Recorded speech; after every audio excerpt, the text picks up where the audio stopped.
We have people back. I have 9:15. I'd like to start with the Cultural Responsiveness and Inclusion Strategic Plan.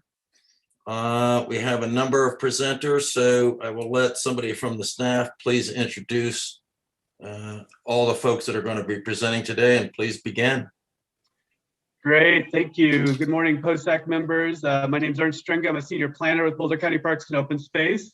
And we are here today to introduce you to the Cultural Responsiveness and Inclusion Strategic Plan, or what we call the CRISP for Boulder County Parks and Open Space. I'd like to introduce the team that will be joining me and helping me to present today, which includes Danica Paul and Maureen Siwahan from Trestle Strategy Group, and Marina LaGrave and Bob Russell from Colorado Language Access and Cultural Experts, or Class A.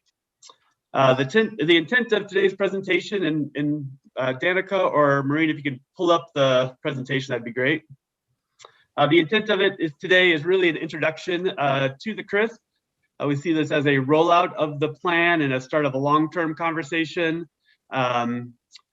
for Parks and Open Space, for the department, and a conversation with POSAC members. There's a lot of information in the CRISP document itself, and so today we're just going to be skimming over kind of the main highlights of the plan and kind of some of the work we did and the recommendations that our consulting team came up with. The CRISP is actually still in draft form. The final will be completed by the end of this month, and we'll make sure that that's available to all of you as well as members of the public once it's completed through our website, and we'll share it with you. We'll also be presenting the CRISP to the Boulder County the county commissioners on March 18th at 1 o'clock. So if you're able to join for that, that'd be great too. Before we jump in, I do want to give a quick shout out to our staff-led team, what we call ourselves the CRISP working group. Some who are on the call this morning. This group has been working on this for the last couple of years, helping to lead the process and guide the process.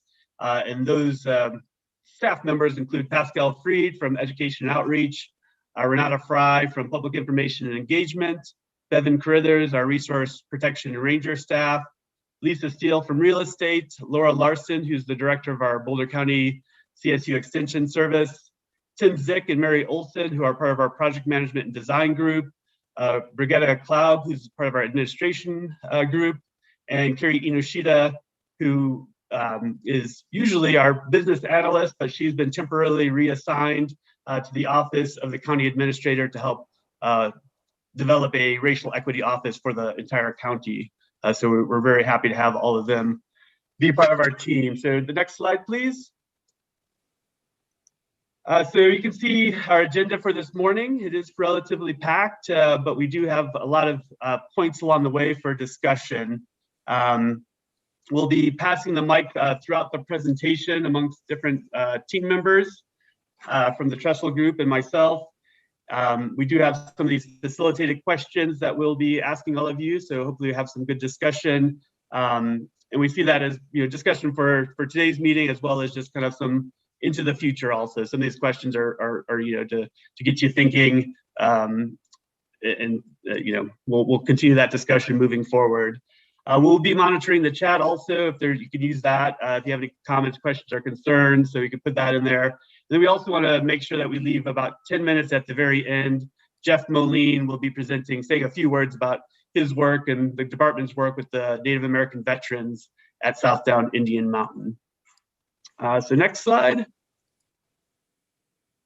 So jumping into the CRISP itself, the purpose and intent of the CRISP is to add a cultural responsiveness and inclusion lens to all that we do at Parks and Open Space. And that's everything from our facilities, to our programs, to the stewardship of our resources, to the many opportunities we have, including contracting, purchasing, hiring, etc.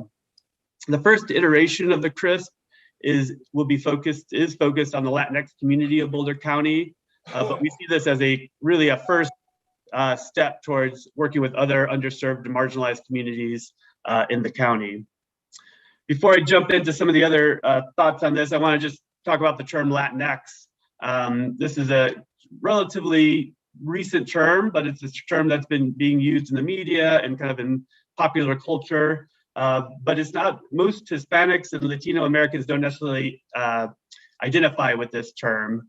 the intent for us to use it is to be as inclusive as possible. There's over 20 countries in the Americas that are represented by the term Latinx.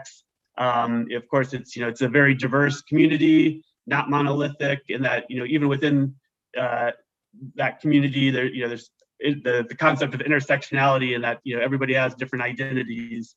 And so although we're using the term Latinx, we just want to be respectful of how people identify themselves moving forward also. So the first thing I want to talk about is why we chose to work first with the Latinx community. As many of you know, that within Boulder County, approximately 15% of people identify as Latino or Hispanic, while when we look at our visitor survey data, there's only about 6% of our users that identify as Latinx. Anecdotally, through our rangers and our education outreach staff and even our planning staff, we don't see as much engagement with Parks and Open Space from the community as we do with other groups, particularly white groups. And then worse, I think the worst part of it all is we've actually have heard from some members of the public that say, from the Latinx community, that say they don't feel welcome or included in Parks and Open Space, and that's definitely not our intent, and something that we want to correct. So the idea of increasing and improving that engagement with the Latinx community, we've done things over the past decade. We've had a couple of different surveys and to look at the preferences of the Latinx community visitors at our Parks and Open Space facilities. We've had conversations with potential partners over the years. We've tried to do various programming with the Latinx community. And I think we've also come at it with the mentality that, the spaces that we create and the programs that we create, that they're for everybody. So everybody's welcome, right? We build it and they will come. But we know that's not the case. We know that from our data, and again, from some of the other things that we've heard and seen. And so with that, we feel like we've not done enough, and that as a department, we haven't necessarily made it a priority either. So we need to do something different. And as the CRISP working group started thinking about the CRISP and how to move forward with it, the one thing that we came up with was that we don't know what we don't know. That that we don't, we're not the experts in this, and that we need outside assistance to help us to kind of reach out to the community and be more inclusive. With the goal of making our department a welcoming, inclusive, and responsive organization to all residents. And so with that, we felt there was three key elements that we needed to focus on. One is just a better understanding of the needs, desired, and lived experiences of the Latinx community. We also needed to focus on kind of building bridges to the community. And to do that, we needed to create pathways into the community and discover ways to create strong relationships. And then finally, we needed to ensure that the strategies and the recommendations coming out of the CRISP, that we have the capacity, the skills, and the ability to take on these tasks as staff members. Next slide, please. So in late 2019, we put out a request for a proposal to hire a consultant to help us with this effort. One of the requirements we had in that was to include a cultural broker on the team, to somebody who already has contacts within the community. And so in early 2020, we hired the Trestle Class A team, and Marina LaGrave, who will speak a little bit later, is a cultural expert and community connector in Boulder County. We've been excited to have her part of the team. You can see some of the tasks that have been completed. I won't go into too much detail, but as you would expect, we wanted to do some research and information gathering. We did some outreach and engagement, which even during COVID, we were able to do some really amazing things and get some really amazing results. So we did some engagement with staff as well as the Latinx community and partners. Of course, there's a lot of coordination and project management that goes into a project like this, including working with the CRISP working group, our management team, and other Parks and Open Space staff, and then just a core team from Trestle and myself that kind of just did a lot of the coordination. And then finally, the preparation of the CRISP itself, the actual document. So we'll be reviewing through many of these ideas throughout the presentation, but kind of at a high level. And so with that, I'm going to hand the mic over to Danica Paul, who will look at some of the work that the consulting team did. Hi there, good morning. Thank you for having us. We've been looking forward to meeting with POSAC for many months, and so we're excited to share. So as Ernst described, this is kind of our high-level overview of the project scope and the timeline that started in a little bit over a year ago. And as you can see, we identify these co-creation points as a key element of this work that we've done. And so co-creating the outcomes and the research and all of the workshops and recommendations with our partners, our Latinx partners, our partners on the CRISP working group, and Parks and Open Space staff, as well as other leaders in the community. We've also presented to the Board of County Commissioners, or we will be presenting to Board of County Commissioners. We presented to leadership at the county. So a lot of co-creation, you'll hear us use that word a lot. And I think we've learned a lot about also how to co-create during COVID, which was interesting, as Ernst pointed out. Next slide. So I know we haven't done a very deep dive yet, but just as equity and inclusivity is always on everybody's mind these days, how do you see the CRISP effort connected to the Boulder County Parks and Open Space mission? So open for quick discussion. Feel free to pop something in the chat or unmute yourself and share some thoughts.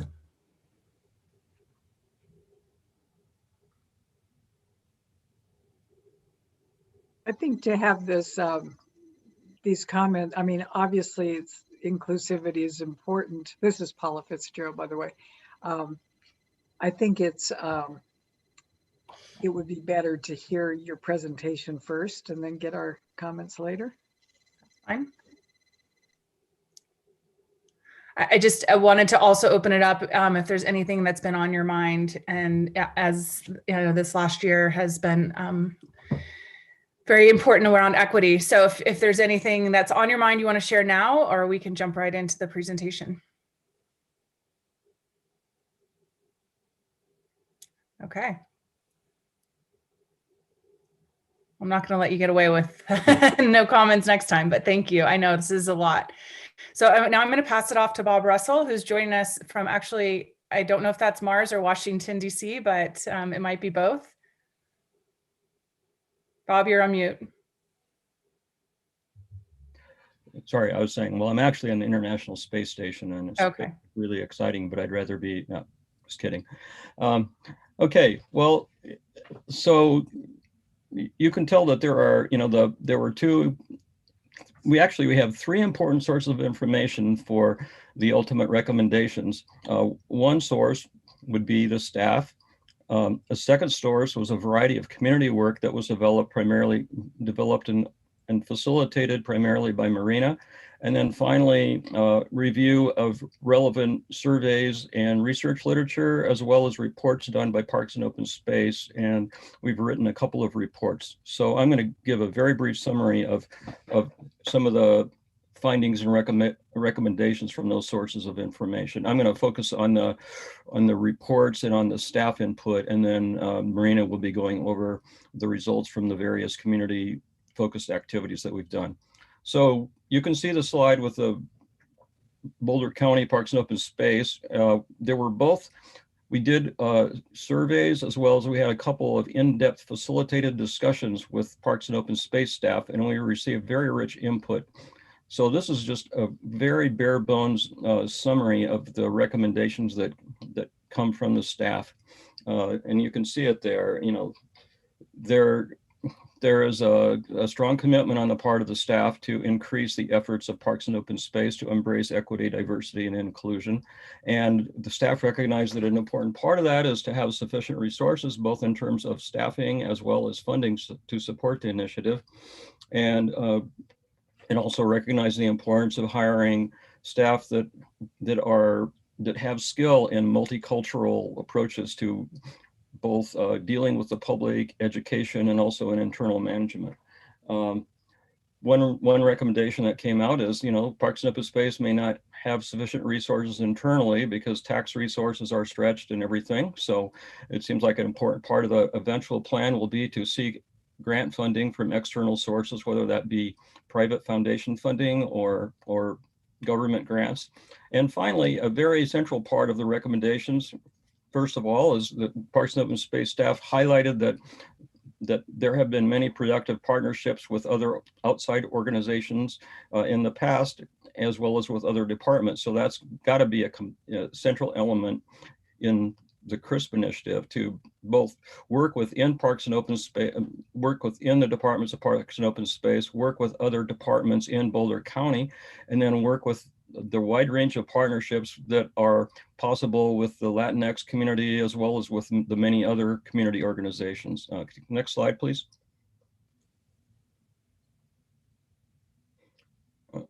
Can you put up the next slide, please? Okay. So over the past little bit more than 10 years, Parks and Open Space the Parks and Open Space conducts regular surveys of visitors to Parks and Open Space to just find out how are we doing, you know, and there are a variety of questions were included on these surveys. And so these are some of the key findings from a review of over 10 surveys. As has already been stated, there's a much lower proportion of Latinx community members from Boulder County that visit the park in relation to the overall, their proportion of the population. Those who did visited about as frequently as other visitors that were not Latinx. The Latinx visitors made extensive use of the great facilities that are already available, such as children's activities, picnicking, barbecuing, fishing, and so forth. However, there were several suggestions that came out about what amenities the Latinx community members that already visit. They would like more picnic tables, more shelters, more canopies, and playgrounds. One fact is that as with most other visitors to Parks and Open Space, Latinx community members are able to get to the parks by car. That is the people who go, and bilingual signage would be preferred, but that's not currently much available. One thing to know about these surveys is that these surveys are of people who are already going. And so then the question is, well, why aren't other people going? What are the reasons? What are the challenges, the barriers? And so that's one of the main challenges of the CRISP initiative, is to look at the people who aren't currently going, the Latinx community members, and to find out what are the interests of those Latinx community members and their families. What kinds of amenities would they like? How could the parks be more welcoming, and et cetera? You know, all of the range of issues that present the challenges of, you know, for the CRISP initiative. So we also conducted an extensive review. This is not, you know, a full academic research literature review for those of you that might be familiar with how that's done, but we tried to identify key valid surveys and literature that has been done across the country that cover the range of issues. So I'm not going to go into the findings. We have put together about a 30-page report that pulls out the key findings, but these key findings range across who are Latinos in our country, what is the language usage of Latinos with respect to Spanish and English at home and in workplaces, and what's, you know, relative levels of acculturation and so forth. What are Latinx views of environment and the nature? Because it's important to understand that in order to attract people to Parks and Open Space in various ways. How do Latino families and adults make leisure decisions, and how might that relate to Parks and Open Space? How might that enable Parks and Open Space to be more welcoming? And finally, what practices would be effective in helping to increase Latinx participation and engagement in Parks and Open Space? The full range of opportunities. And I want to mention that we're not just focused on people going for hikes or having picnics or using the outdoors in that way, but we know that Parks and Open Space, you know, offers a wide range of other services and so forth. So we're focused on those areas as well. Next slide, please. And then I believe this slide, I believe Marina should be taking over at this point. Is that correct? Yeah, that's correct. So thank you, Bob. So, well, as Bob mentioned, some of the key findings of these experiences, we decided to carry out these experiences regardless of COVID. We, of course, maintain social distancing, using of masks, and as you can see in the picture, family units together, not connecting with others. So we kept it safe. But the idea of these 7 experiences, with the help of the whole Parks and Open Space team, we identify 8 different experiences, so to speak, that were representing the Parks and Open Space Department. So we had experiences that were pretty much looking at agriculture, or activities looking at the enjoyment of the trails and connecting with park rangers and so forth. So the idea of these 7 experiences was to bring the Latinx community that would not necessarily be choosing the outdoors as a leisure activity for their families, and really having a conversation with them, and of course with the support of the Parks and Open Space staff present on each experience, to really go about deepening the understanding of what is the real feeling, what was forbidding them to come into the trails. And as Bob just mentioned, the key findings, do we need to translate the signage? Do we need to have more benches? So we went from obvious things like that to more of the cultural feeling and connectiveness with their land. And so we have interesting findings to most of these families. As I mentioned, this was the first time of exposure. They were amazed. I mean, living in Boulder, some of them for over 5 years, had never visited a trail. And so we had conversations about safety. I mean, the connectiveness. We know that a lot of Latinos view the outdoors as a dangerous space, because that's the case in their native countries. So the perception of an open space or having an experience there is not necessarily translating to a family leisure activity. So we had those experiences. We showed them how safe they can be, how other members on our community use the spaces just to spend half a day or the whole day. And so we also ask for areas of improvement. What's missing? What would you like to see here for you to feel that you belong to this space? So next slide, please.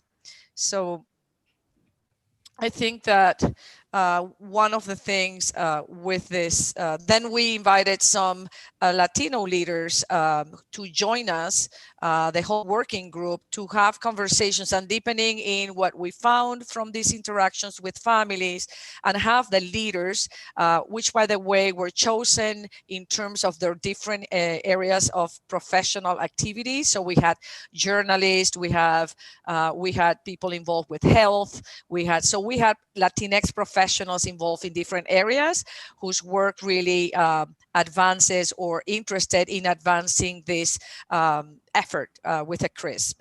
So the takeaways from I think we had 2, right, Danica, 2 partner workshop meetings. They were amazing in giving us 2 hours of their time each time, and they really deepened in conversations with the working group.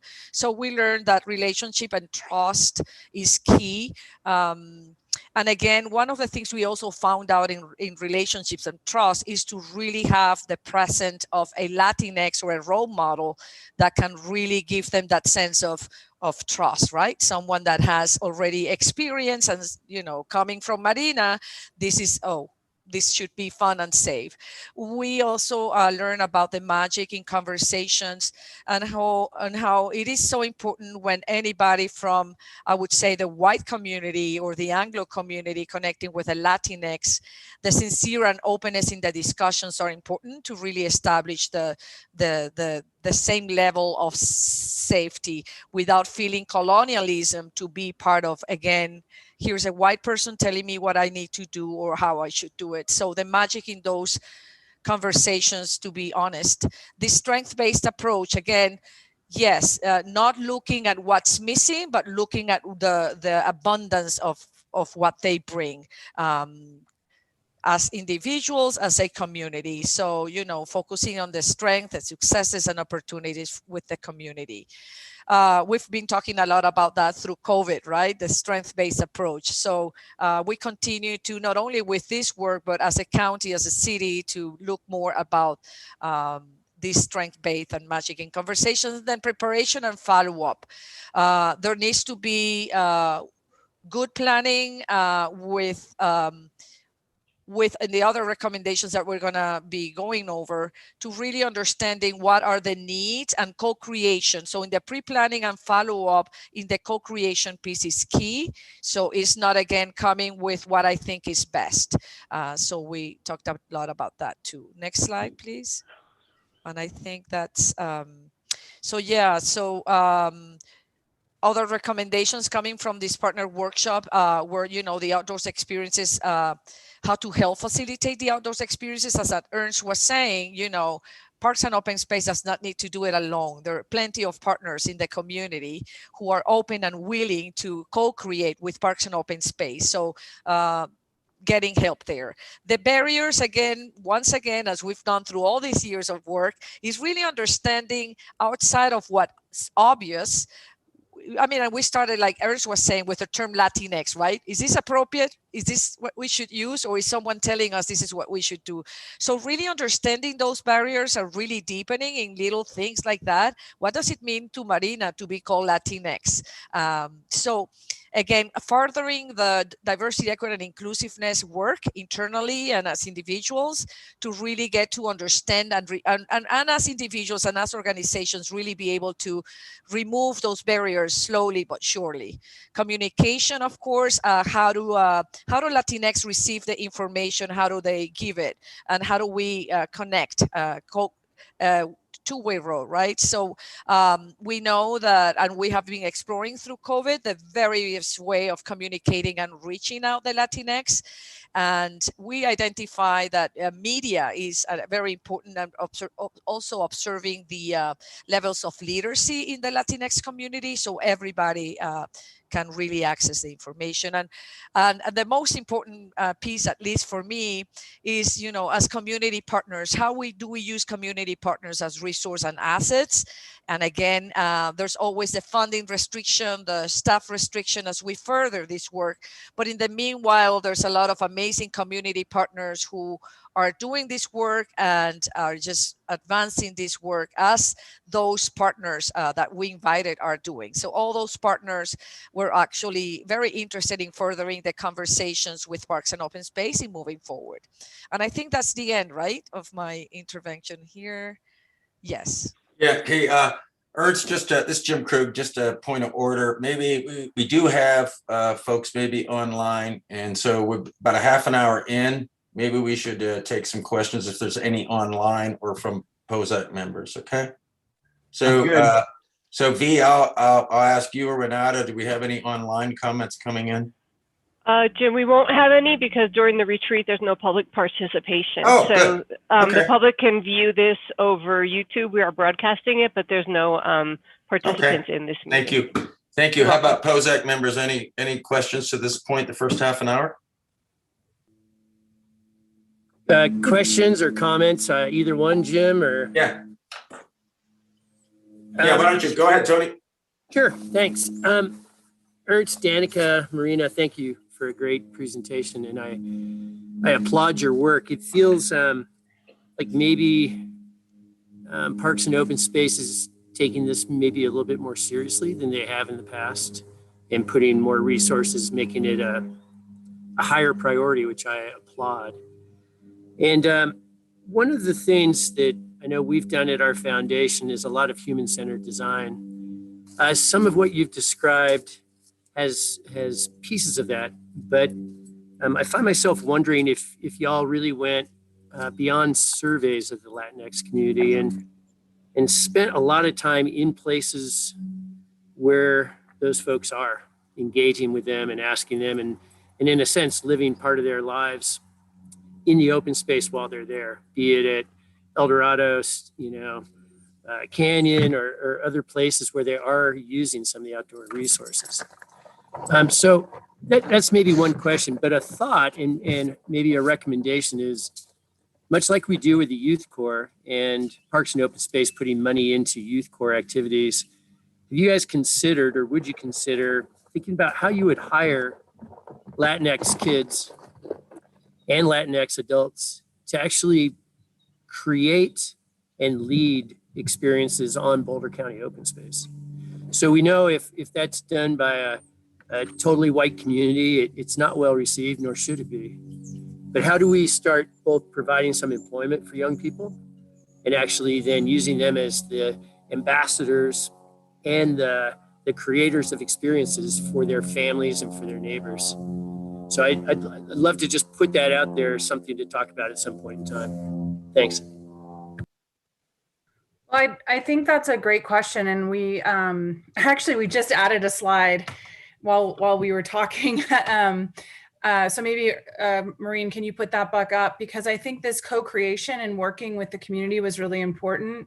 It's the next slide. I just threw it in there. But I think to answer and talk through this, so two things. One is we were pretty, I would say, handicapped by COVID. So we started in maybe end of 2019, beginning of 2020. And so we had a few in-meeting persons with our CRISP working group.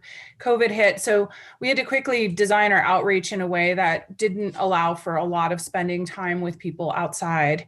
And so that meant we really focused on partnership. And so what we did, I'm both Marina and I are on the board of the I Have a Dream Foundation. And so to answer your question about hiring youth, there you have a great internship program with the Dreamer Scholars. And so we've really brought a lot of information around that. And we actually, Perla Delgado is with I Have a Dream Foundation, the new executive director and CEO, was part of our small group discussions, those partners, that 2-part series. We also worked with Growing Up Boulder that does an incredible outreach with youth across the community. And so Mara Mincer, who's an expert in youth engagement and Latinx engagement, was there. We worked with City Boulder Youth and Family Services, Latino Outdoors, CREA Results, and then we had some media folks you can see on the right, women.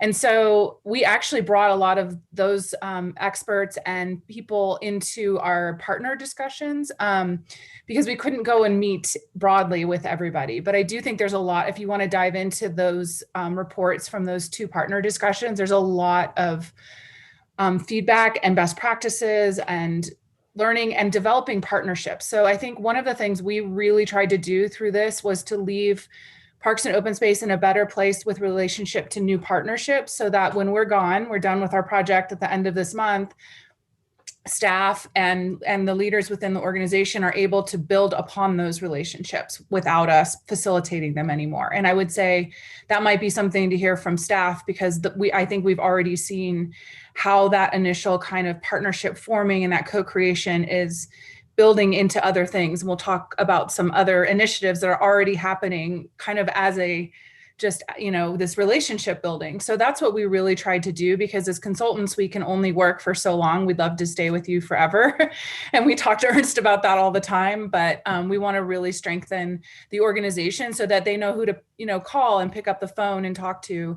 And so we really have established some of that. And Marina is going to talk probably a little bit more about that, but that was definitely very important, is that we weren't just coming in and saying, here's what you need to do, but we were actually co-creating and building that foundation so that when we're gone, and I already know that for job postings, I've seen Parks and Open Space already change how they share job postings. So they go out now to this new network that we've formulated. So we email all those wonderful people you just saw, and then they post it to their networks. And so that's how hopefully we're going to create more diversity and access to the jobs within the organization. Thank you. Super helpful. Yeah, let me add that in addition, well, first of all, there's over 250 pages of material that will be available to you if you want to know about any of the surveys, the research literature review. And I would also like to point out that Marina did a series of, I believe it was 7 outdoor experiences with Latino kids and families from the area. And we documented those carefully, and there's a report on those experiences. So we did in fact, work with Latinos on site in a number of different locations, to get we originally had planned on doing a variety of other work directly with members of the Latinx community, but because of COVID limitations, that wasn't possible. But Marina did conduct those experiences, respecting the limits of, what you need to do to space and wear masks and so forth. So you're welcome to review all those hundreds of pages of materials that we have prepared, as well as anyway. So I just wanted to point out that. Yeah, I appreciate that, Robert. And I think I will take a look at that. Part of this, though, of course, is what's ongoing, right? So like, this is a great understanding and baseline to work from, establishing those partnerships. Danica, I really appreciate, and learning, right? And documenting that learning. And now, right, the real work begins, which is how do you actually make open space available and accessible and culturally appropriate and friendly, welcoming to people. And that's the ongoing work that I think Parks and Open Space will be doing, which I'm excited about. And Tony, I wanted to add, and I wanted to thank the comment that you said about furthering the survey, because it is true. In the past, we've done so much of this work just on surveys, and you just get the tip of the iceberg kind of answer, and it's just same old, same old. What we did here was really deepening and really and I will speak about, as Danica indicated later on, but a group originated itself because of the work we do with the Latinx community. So this is a group that is already growing. It's on their third month. It's self-led by the Latinx community. So lots of potential there. We'll talk about that at some point. But as Danica was saying, this work gave us that deeper understanding. And so, we put it very naively into, invited the community to continue to have these experiences. And guess what? They got it. They're starting and they're growing. So we'll talk about that later, but it's very exciting. So thank you for that, Tony.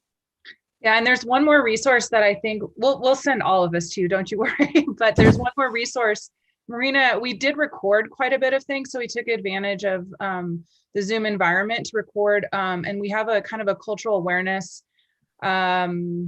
webinar type format that might be really interesting to share, that Marina led, and we shared with staff before we actually entered the partnership meetings, to really kind of put people in that right frame of mind and help understand some of the even key terms. We're not DEI trainers, but we did talk about, like, how do you enter these conversations as a co-creation partner in the right mindset. So that might be, and you can watch it, so you don't have to read hundreds of pages, but we'll share that. That might be really interesting to this group as well. I guess we got to keep going because I'm worried. Thank you for that. Thank you for that. I didn't want to go to the very end and afraid we'd run over. So thank you for that. I might butt in again in another half an hour and say, thank you. I like it. You stimulated a conversation. Thank you.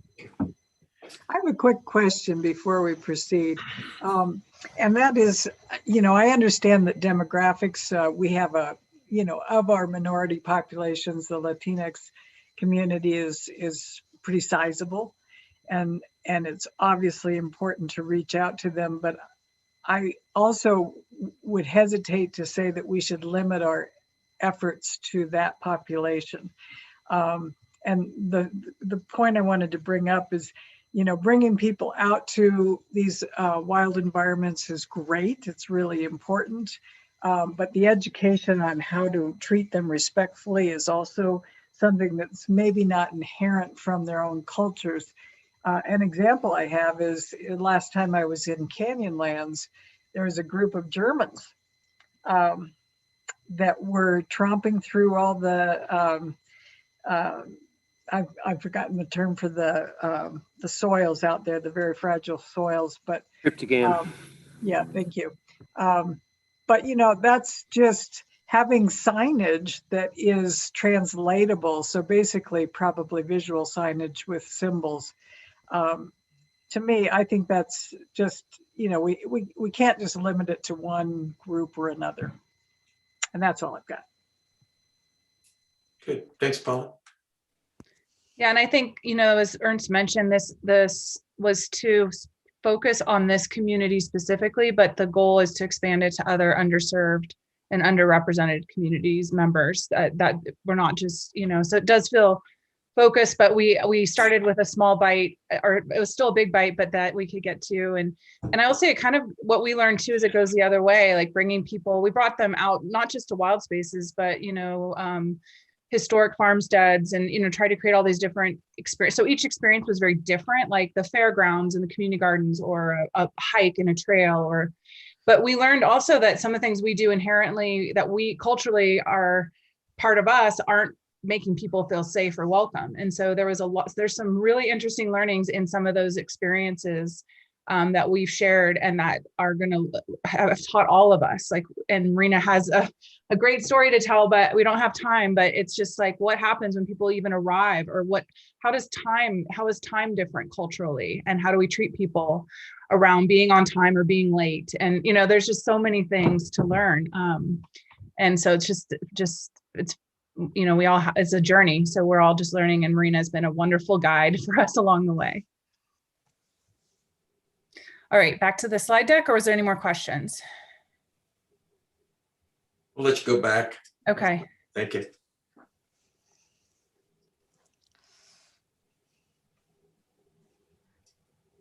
So I think back one. No, back the other way, sorry. So I think what we're going to do is, because we just were talking about partners, we actually created a little survey that we're going to share with you at the end. But we would love, what we've done with every group, every person we've met with, is ask, who do you think we should meet with? What are you hearing? What partner do you think should be involved in this ongoing work? And because everybody, you know, we call this asset mapping. Everybody has a connection. Everybody has an idea. Everybody has a friend, a relationship, a colleague. And so we have built a ginormous spreadsheet of partners, and we've called about like this arranged marriage. So that's what we've been doing through this process, is kind of helping arranging some of these partnerships. But I see that as ongoing work. So we'll share that link with you, because we'd love to hear from everybody in this group, you know, what group you know about, or a person or an idea. We keep hearing about corn and the magic of corn and the historical, cultural importance of corn. And I mean, we could talk about that. So I think just any idea is wonderful. So we'll share that with you after the meeting. I don't think we have time to do this right now. Is that correct, Ernst? Okay. Yeah, we should right. keep moving along, because Jeff needs to have a few minutes to talk too. So yeah. So what time is it? Okay, so these are the organizational change. So when we talk about making shifts, they're big shifts, but and we're talking about a very large organization with many moving parts. So these are the three kind of big key organizational change steps. So equity, diversity, inclusion. So these are kind of the key learnings that we want to leave staff with and the organization. That cultural competence is fundamental. We're building muscles, all of us, and we have to continue to do that. And inclusion means co-creative partnerships. Again, not inviting somebody to just come into your organization and do what you do, but to actually work with them to co-create a new idea or a new outcome. Change is difficult. Slow steps are important. We're going to talk about the next steps on this project. In interrupting conventional thinking, we always did it this way. This is how we do it. Is the time is now is to change that conventional thinking. And working on communication relationship development takes time, and sharing our power with the Latinx community, and also empowering staff to make decisions and to take actions with the right outcomes and means. And so that is a big organizational change in a very hierarchical environment. So these are kind of the key, this is the key findings and recommendations we're leaving with staff as they look at organizational change towards the future. Next slide.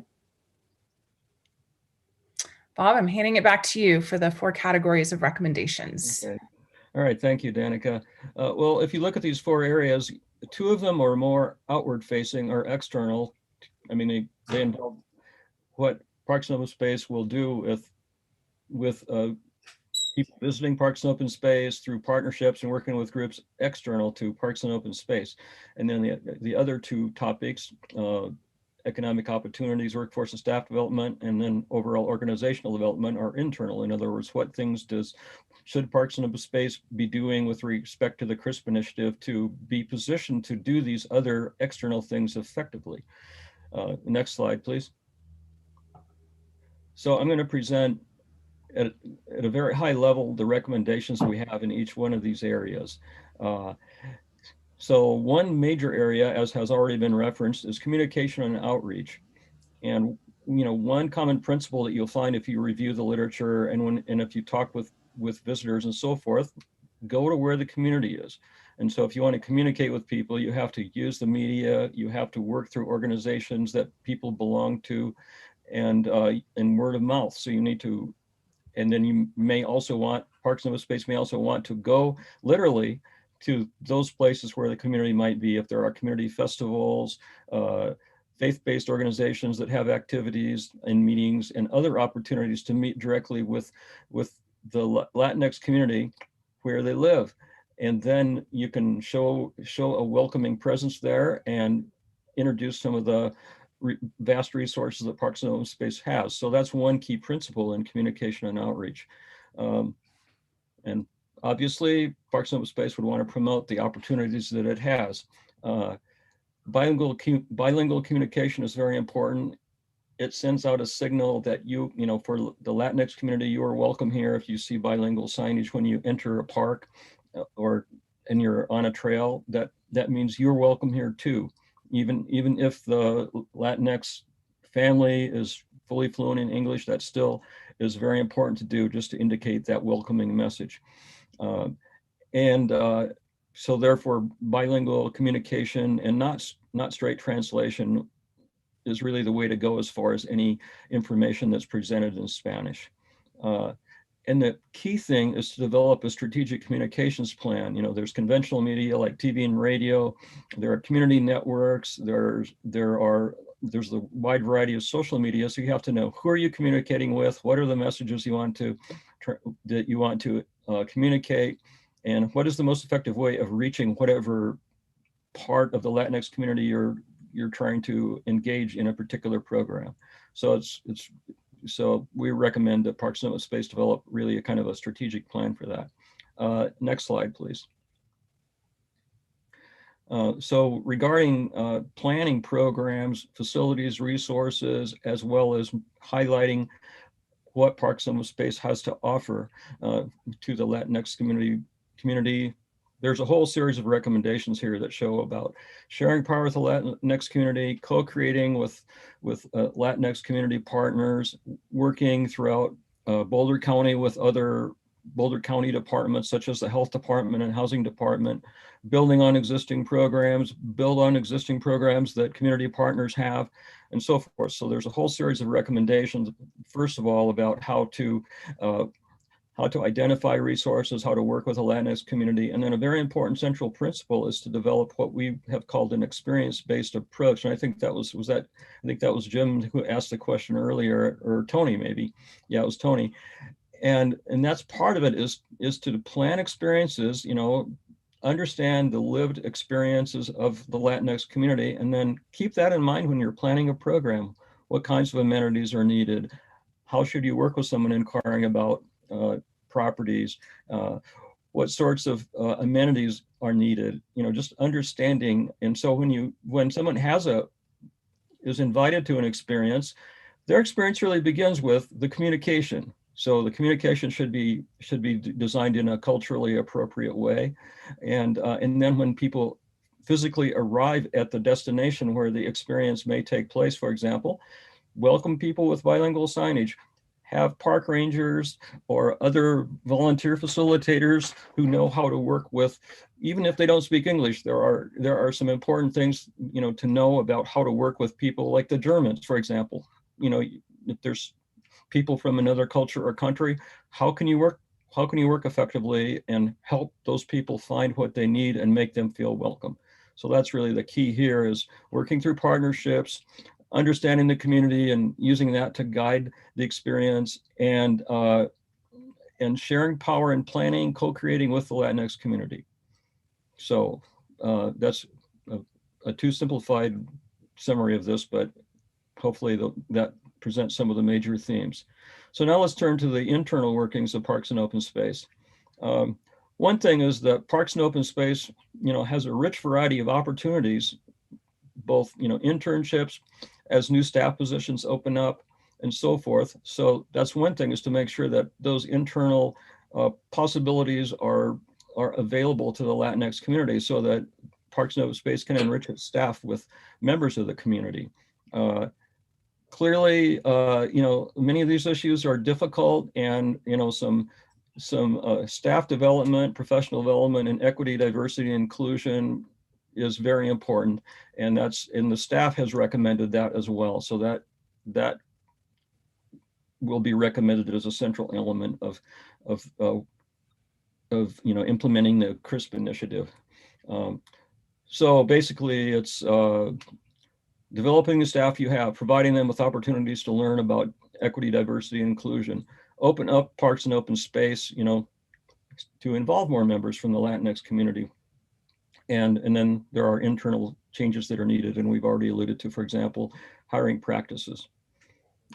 So that's a very quick summary of making those internal changes to position Parks and Open Space to be able to effectively serve the Latinx community.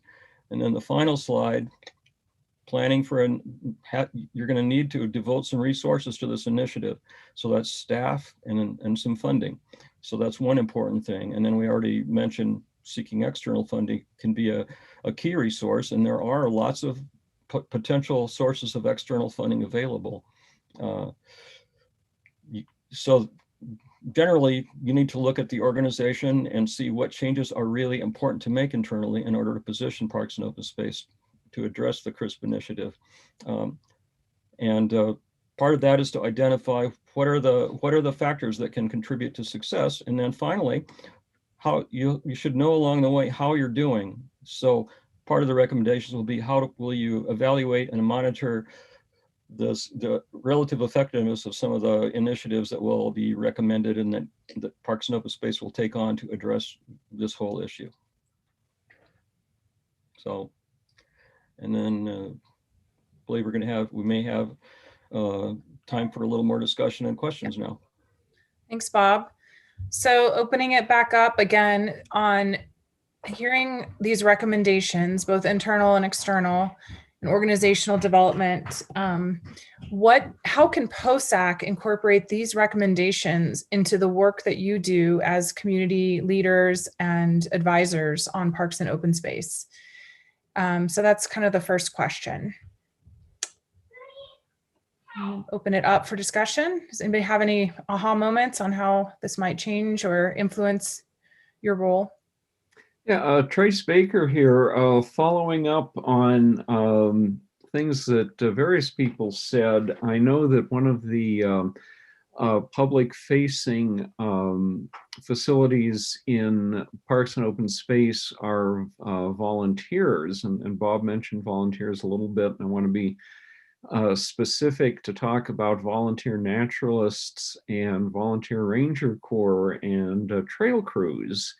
And next time that they have training for new volunteer positions, to specifically and actively recruit from the Latinx community, and then for the training to include training in many of the topics that we've discussed here this morning. Also want to mention, I think, a very profound experience that I had when I go up into the high mountains on I-70. I'll usually go up through Clear Creek Canyon, and there had been this undeveloped beach where Latinx families would gather, and that has since been converted into a parking lot for the trail system in there. And realize, when I think of open space, I think of something very linear, a trail with a component of exercise that I would go with, one person or maybe myself. And in this experience that I had in Clear Creek Canyon, I see that the organizing principle is not linear, but an area where people can gather, and exercise isn't necessarily a component of that. So it was a big realization for myself, and I just wanted to bring that up to the group. And I wanted to react to that, Trace. Thank you for that comment, because it really, what that represents, once you understand, as Danica was saying, and you understand the different dimensions that define this culture, is the familismo. So they really bring the whole family. So even granddad comes along to this outdoor experience. So they do identify spaces where grandpa can stay, the kids can go and play. So when you understand the what defines the Latinx culture and why, you know, they choose an area that's not linear, but once you understand that the young might be linear and want to go on a run, but grandpa is coming, so we cannot take grandpa to do Royal Arch or whatever trail like that, right? So they identify spaces where everybody's served. So I just wanted to make that connection on the cultural component when we look at spaces and how the Latinx uses those spaces. Thank you, Marina. Thank Yeah. you. And just to add, I think one thing we've also learned through this work is when we talk about volunteers, being a volunteer, being a board member, you know, that is a privilege and a luxury that somebody has extra time and space in their calendar can do. And so we've found that also providing incentives through gift card programs and financially to increase participation is, you know, above and beyond just having daycare and translation, but actually through some of the other work we've done in COVID and the Community Connectors program is providing, the city is now providing incentives for people to become community connectors and leaders.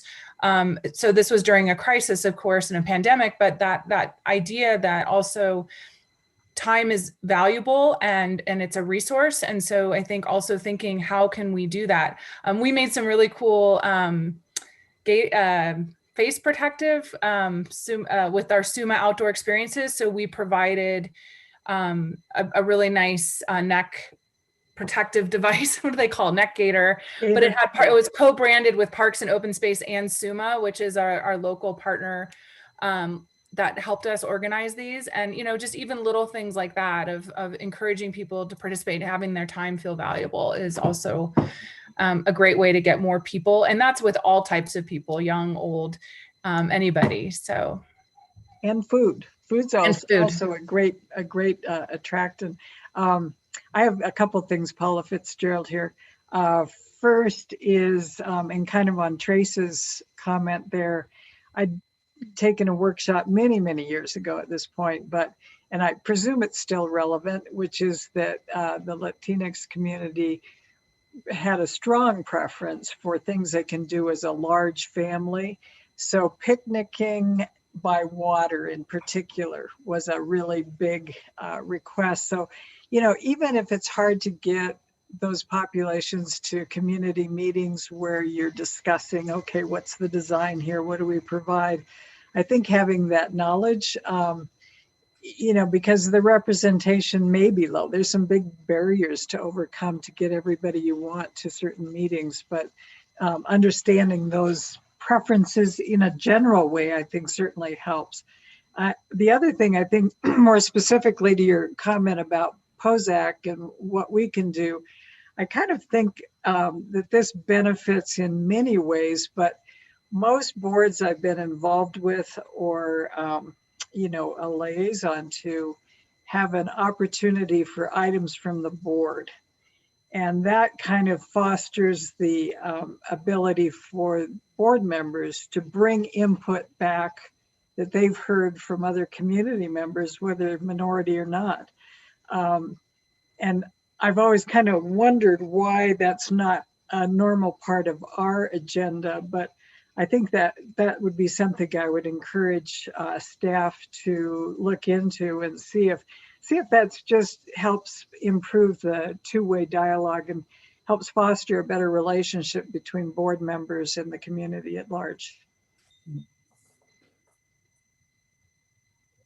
And just a quick note on the spaces when we talk to the fairgrounds, that, I mean, that's a wonderful community space that But there's a barrier that right, and I don't know if this is possible to fix it, but you're not allowed to have alcohol there. And so like large quinceañeras and large family gatherings are difficult to host at the fairgrounds.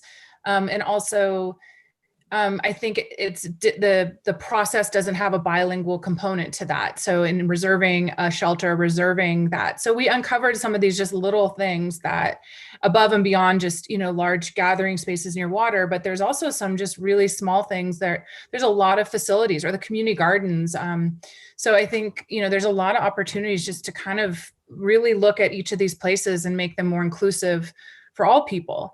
That we uncovered as we interviewed everybody. And what are your barriers in working with Latinx community? And what challenges do you have in picking up, answering the phone and not being able to answer questions with in a Spanish language? So it's a very interesting process. Others? Yep. Jen Archuleta. Yeah, when you're asking the question of what POSAC can do, it's sort of, I flip the question sometimes, like, what should POSAC maybe not do? And when I was listening to the presentation and also this conversation that we were having, where they talk about the family units and being important, children's activities, family gatherings, picnicking, sports, picnic tables, canopies, playgrounds. I feel like we keep going back to, well, we want them to use the trails, but that's something that we place value on.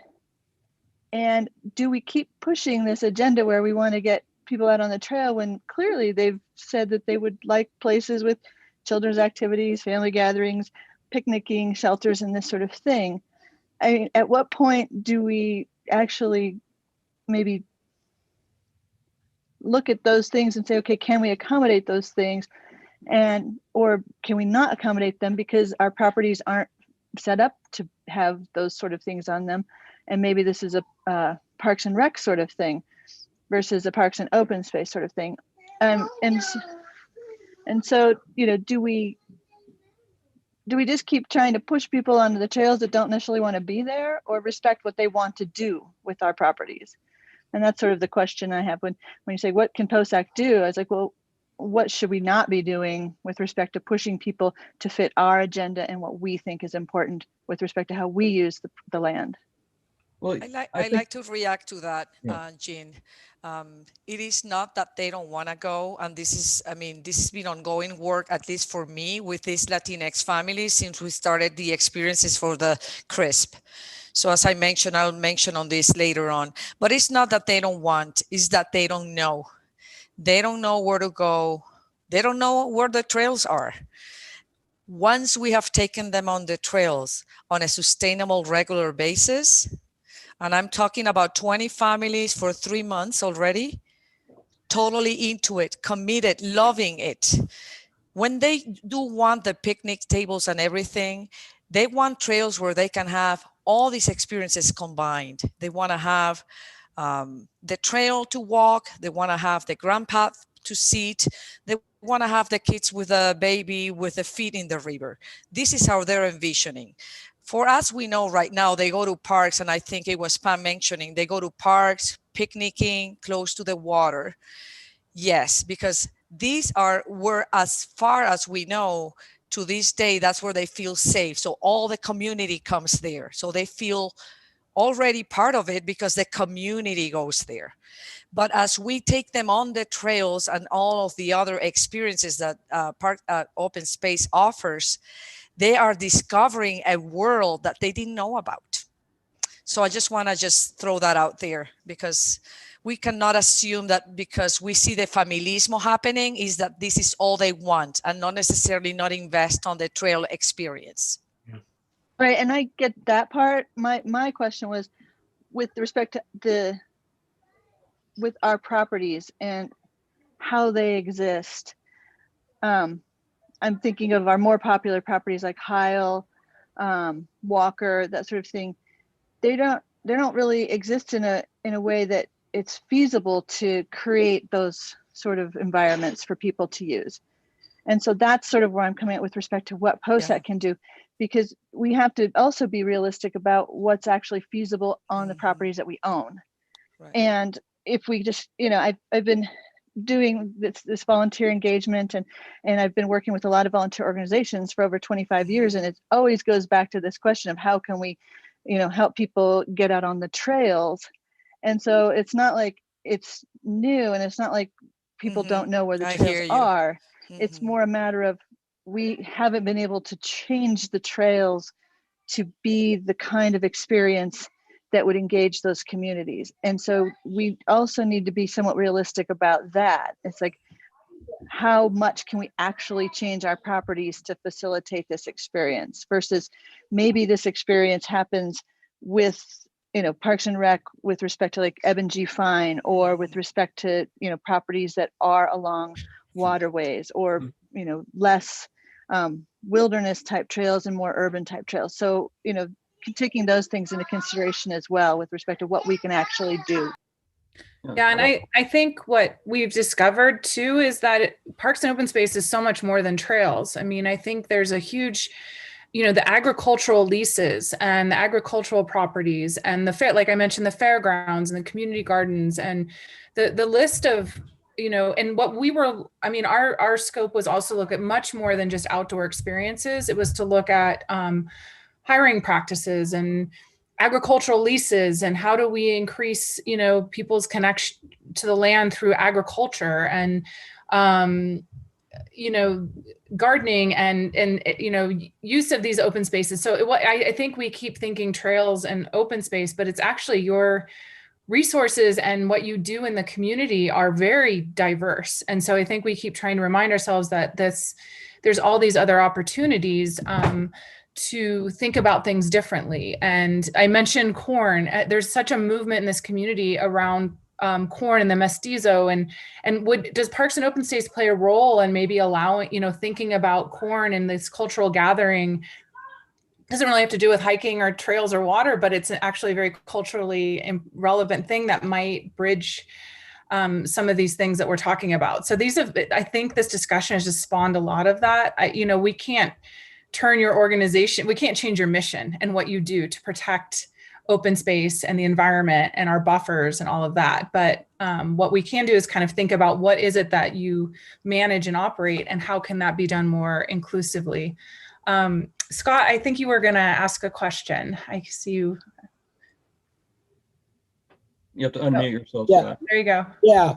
I guess, and I agree a lot with what Jen says. I think we need to be looking at, as we go through management plans and acquire properties, what we can do to incorporate, activities that kind of help give the community that all-in-one type stop. But also that there are going to be properties that it just isn't suited for. And I think we'll have to kind of come to grips to that part of it. But I agree about like the agriculture. I'm a farm tenant on open space actually, and we do a pumpkin patch and stuff. And I would say our breakdown of use like during our pumpkin patch is a lot more balanced than what open space is in general. But I routinely see what you're talking about during October, which is that families come out and they make a day of it, and they're, and some of them are just hanging out in, at our picnic tables and tents, while other ones are running around and, seeing the farm animals and picking pumpkins and doing all these things. And it's a much more of a full encompassing day type activity. And where when we started, we always just figured that we were just going to have people come in, buy a couple pumpkins and leave. But I see a lot more of that family activity demand.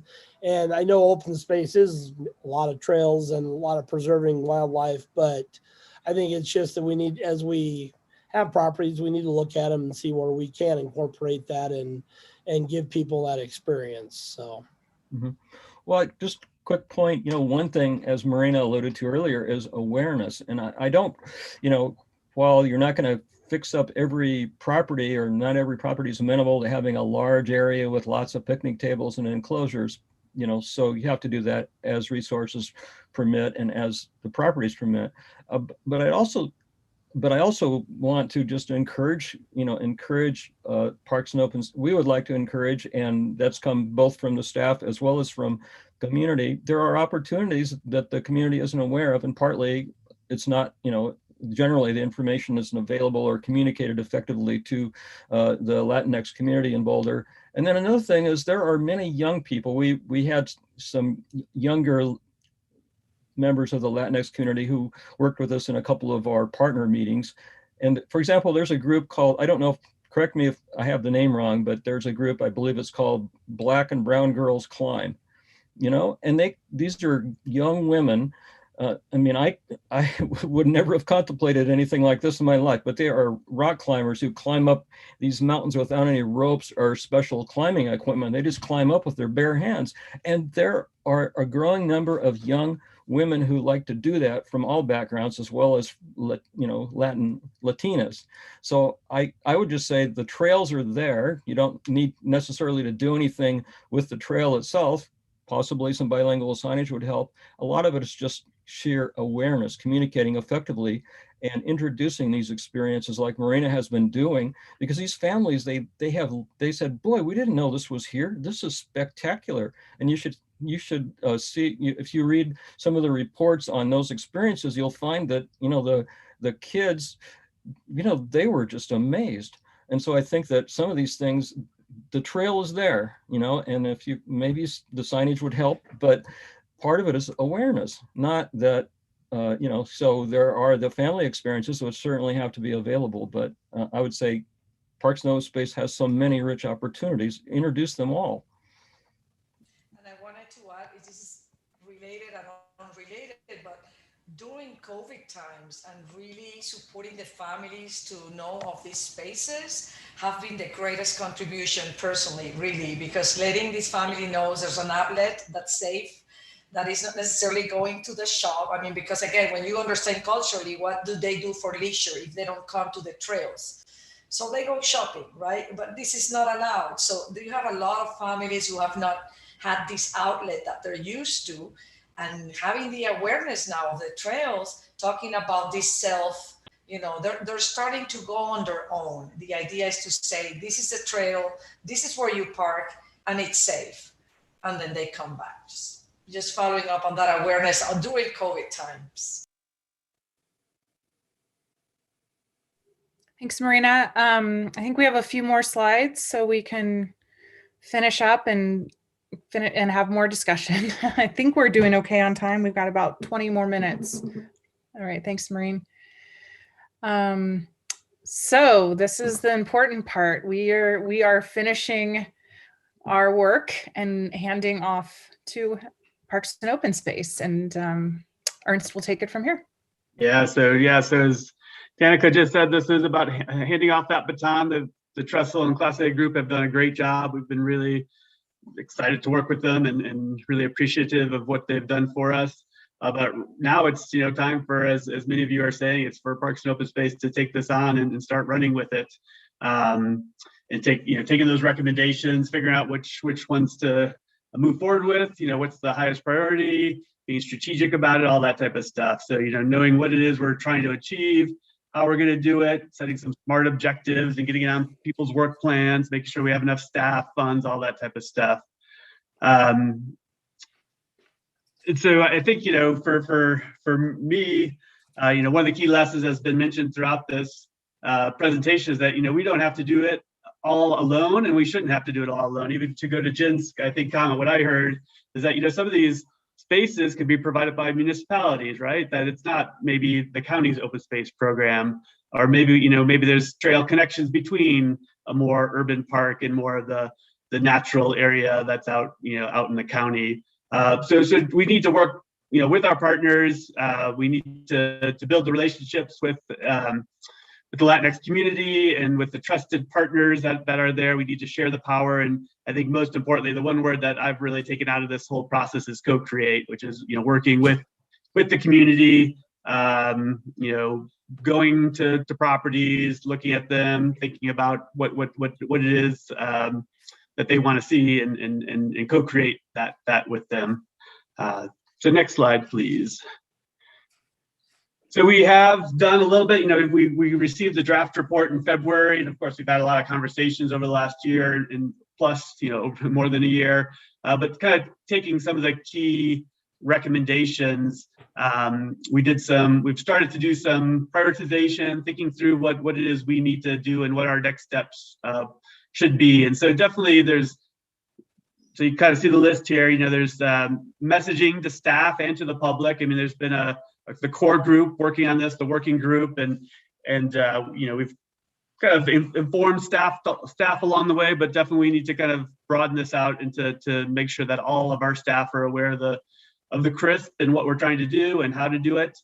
Some staff are probably more ready than others to tackle this, and some staff, you know, are probably more important in this work than you know, others that maybe are just in the field. Not to say that they shouldn't be welcoming and inclusive, but that, you know, there's more, so certain staff work more with the public than other staff. So just, you know, kind of working with staff on that messaging, and then of course messaging and working with the public, and especially the Latinx community, that, you know, this is a priority for our department. You know, we're working on this. We're going to be moving it forward, and we're going to learn as we go. Another thing that we're considering is the creation of a Latinx task force that, you know, one could help with some of these other things like messaging and communication and some of our projects that we'll be working on. But so that's something, and potentially starting with the partners that we've already started forming some relationships with through the partner meetings that we've talked about today. Also developing a comprehensive plan for communication outreach. So, you know, kind of thinking about all of the various ways that we communicate, whether it's through traditional media and social media, on our signs, you know, just you know, on our kiosk, all that type of things. So having a more comprehensive plan around how are we going to do that is going to be key. Professional development, as we've talked about, and then also potentially considering providing that for others, whether it's POSAC members, as you know, throughout your term, or our volunteers, especially some of our lead volunteers that are leading projects, and others. So that the idea to just create awareness and understanding and build skills and so forth. And then we've also mentioned a few of these, what we call pilot projects, which is, you know, trying to take it, you know, start maybe somewhat smaller. You know, I can't do everything all at once, but maybe if we focus on some particular projects, working with the Latinx community, learning as we go, and developing our processes and so forth. So there's a couple that we have identified so far. One is the Brawley open space, which is along St. Vrain Creek, just upstream of Pella Crossing. And so that's a area, it's kind of the area where we had some of the most flood damage to some of our reservoirs, but that work is being completed. And we've always talked about having public access to that property as part of our management plan. And so we want to re-engage on that particular property in that area. And maybe there's a focus with the Latinx community on that, kind of going again to some of the things, you know, being near water and some of the opportunities that location provides.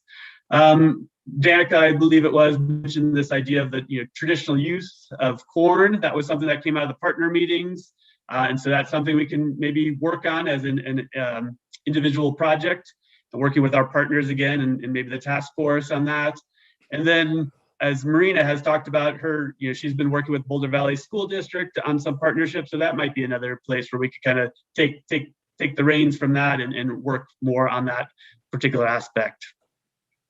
And then finally is the idea that, you know, this does take a lot of coordination. There's a lot of staff doing lots of stuff. I talked about this, I think, in January during our presentation about the strategic plan. There's lots of moving parts in our department and lots of things going on. So having somebody who you know, is skilled in equity, diversity, and inclusion, that type of work, racial equity work, but also that can kind of just help coordinate all this work, maybe be a liaison with the public, et cetera. So that's another thing that we've you know, definitely talked about. It takes a lot of coordination to do any of this type of work, and so making sure we have the right person with the skills and you know, the skills and background to do that would be great.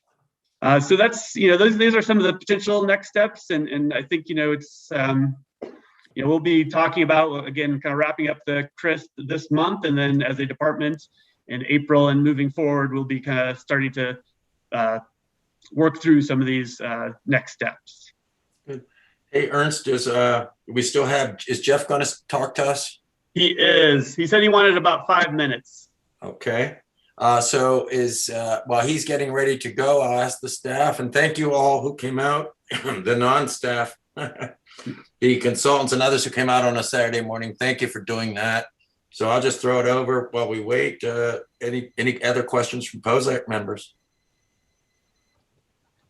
I have one question for Ernst, and that is just, with all the work you've done, and with COVID and the budget shortfalls that everybody's experiencing, I hope you have the commitment from the board and others to actually pursue some of these goals, the hiring and the things that are actually going to require some resources for you. Otherwise, it's a great attempt and it'll just sit on the shelf and get dust and never be implemented. So. Yeah, thank you, Paula. Yeah, I would just say that, and I don't know if Eric can chime in on this, but there is some dollars reserved out of our budget for CRISP implementation. And there's, kind of equity, diversity, inclusion has become a priority for the whole county. So I think there's also, throughout the county, there's a lot of work going on, and Carrie Inashida can, also could be one to talk about some of that stuff at the county level. So yes, I think there is a lot of support, as well as I think just, we're ready. I mean, we've done a lot of talking, and now it's like we want to start implementing and making some real tangible results. Great. Good luck.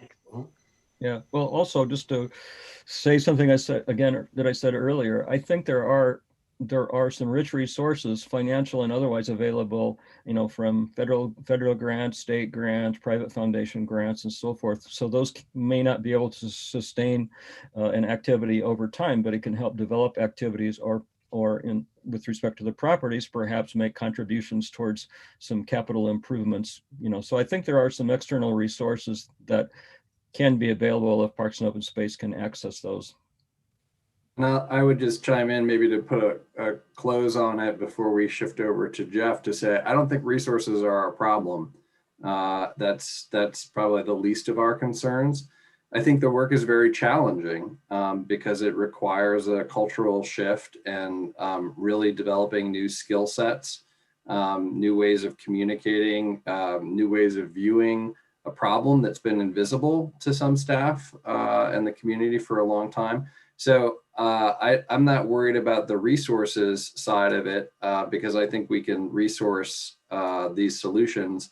I think the real work is on the rolling up sleeves and making things happen, knowing that we will trip. We won't get everything right out of the gate, and we just need to not be discouraged by those things, but learn from them and continue to press on. So I just want to say thank you to our partners, the consultants. I want to say thanks to our cultural responsiveness and inclusion team, some of the staff members who would normally come to our Saturday morning retreat have joined us to listen in and participate. I really appreciate their work on this. Ernst, you've done a great job. Carrie, you've done a great job in helping really lead this from the staff level. And we would not be here without all of the folks I just mentioned doing that, as well as I think the management team really starting to cultivate their understanding. And we have a very willing group, and our abilities are growing. So having the CRISP as a framework for us to start checking boxes and getting stuff done is a really good place to be at. So I'm really proud of this accomplishment for the department. I do want to, Jim, if you don't mind, I would like to make sure Jeff has some time to talk about our work engaged with Native Americans, American Indians, because that came up as a request from one or more of the POSAC members, and it's just a small little Christmas tree ornament that we want to hang on this tree before we go to break. And is Jeff there? I'm here. And Jeff, my understanding is you and Janice are going to fill in for Eric in the interim. That is true. Once Well, Eric we'll- leaves in late April. Yeah. All right, Jeff, well, I'll leave some time at the end for a non-denominational prayer service for the two of you at the end of the retreat today. Okay? Yes. Thank you. We appreciate that. Okay, so go ahead, Jeff, whenever you're ready, lay it on us. Okay, thanks. Yeah, this is a perfect opportunity for us to talk just a little bit about some of the implementation work that we've been doing. And I need to just at the outset stress that this has really been a staff effort. And in particular, Carrie, Sheeta and Carol Beam have just been really helpful as we've worked through this process. But we've had many other staff involved as well. One other a very notable person is John Queen, who's the ranger out at Hall Ranch and really has coverage of this area. So we've just had a lot of staff support and been able to engage with a Native American vets group who for the last 2 years, and I'll share my screen here. Let's see here, has been able to utilize the west donation parcel of Dow Flats. I have it outlined here. And in red, it's about 242 acres in size. This was a parcel we acquired from the mining company that's doing work at Dow Flats. And one of the stipulations was the public was never going to be and is never going to be allowed on this property except for some very specific reasons. But one of the reasons that we were donated the property was to have the ability to see its use by Native American groups. And so in the mid-90s, there was an effort at that time to have the site be used by an American Indian elder from the Ogallala Lakota Sioux tribe. That person passed away. And then just several years ago, we were after a bit of a promotion effort and some awareness and awakening on our part to make sure that as many people knew about this opportunity as they could. We did get a group that expressed some interest in continuing those ceremonies. And so let's see here, if I go up to the, you'll just get a chance to see. So at the very southeast corner of the site, this group has established a Sweat Lodge Inipi ceremony site. And what we have here is this is what the lodge looks like. And then, of course, when there is a ceremony, this is covered. And then this is the fire pit. And the reason it has this metal outside ring to it is to allow it to be used, hopefully, during fire bans. And so we've been working with the fire district, local fire district there to do that work. So that just gives you a little bit of a background of the site and the area. And what I would just say is we've just been so fortunate to connect with this Native American group that has just done these ceremonies that have really provided this important community gathering and spiritual healing site for veterans and others who are suffering from the effects of combat, military service, and other life-altering events. Veterans, as you may know, are revered members of Native American communities. And this is a place that's helpful, that's been helpful to people. And the ceremonies have created a significant connection to land-based experiences for Native Americans here in the Boulder and Denver areas. The appreciation that people who have participated in these ceremonies has been expressed to the elders that are leading these ceremonies. That's Wesley Black Elk and Marty Chase alone, as well as to our own staff. People have expressed to me that how important it is to have these opportunities on a parks and open space properties to be able to take part in these Inipi Sweat Lodge healing ceremonies. So we're looking forward to, COVID is really had an impact on the use of the site, I must say. And in the meantime, though, our grounds crew has done some work that's made this portion of the site more accessible, ADA accessible to members of the community. And then our forestry site has done some work, kind of a win-win, where we've been doing some thinning up in lodgepole forest, and then we're providing teepee poles for this group here on this site. And so we're looking forward to more use of this site, especially once COVID restrictions and guidelines are lifted. I think that's probably the basics, and I am happy to share or answer any questions that you might have. Team, any questions?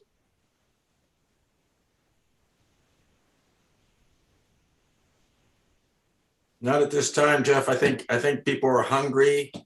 Okay.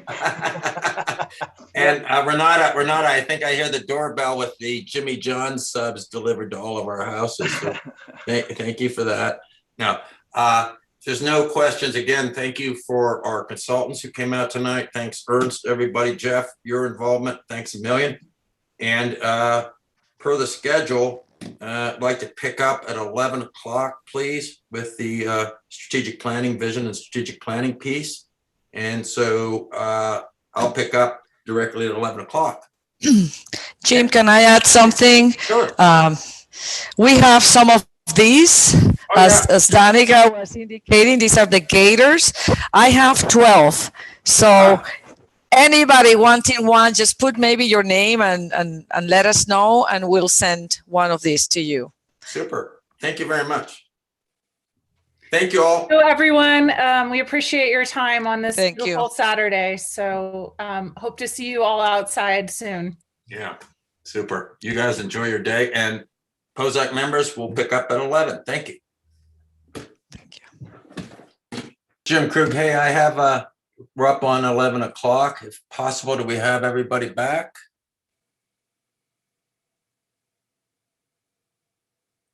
Think so. I'm here. We got Paula.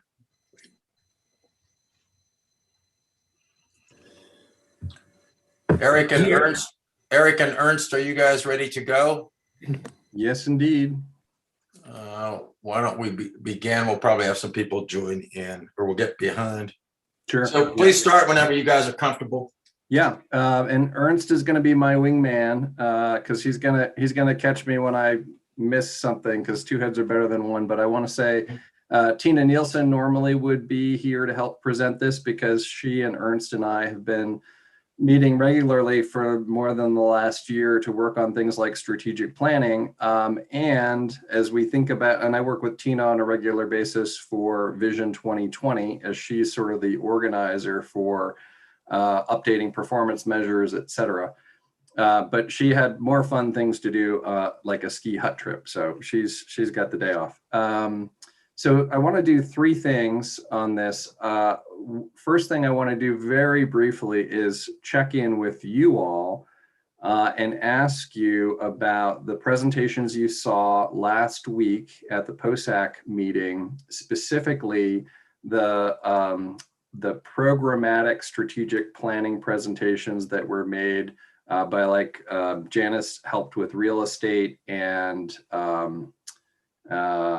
Melissa did the CE, and Sean Reynolds did their planning group, because we are planning to bring you comparable short presentations just like theirs, using the same template, if you will, to describe for each of the 22 work groups that develop their micro strategic plan, to give you all a strong understanding of what the desired future conditions are for those programs, what their goals, strategies, and objectives are.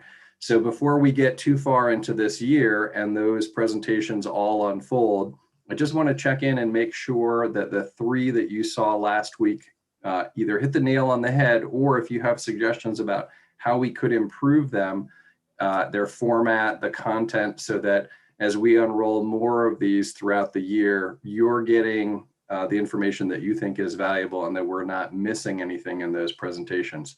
So I just want to take a brief moment to check in and see if they were good, they hit the mark, or if you have any suggestions on how we could tweak them to deliver better information to you all.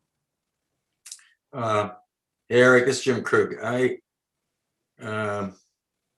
I'll play, since the university allows me, I'll play business school professor for just 5 minutes, if you can bear with me on that. One of the things in the plans and overall that I would say I have some concern about is I think the presentations are good, the material's good. But the one thing I haven't seen, and actually you're the triggering mechanism for it, and that is I don't see much in the way of some of the internal stuff, internal succession planning, internal, what are we collectively going to get better at as a group?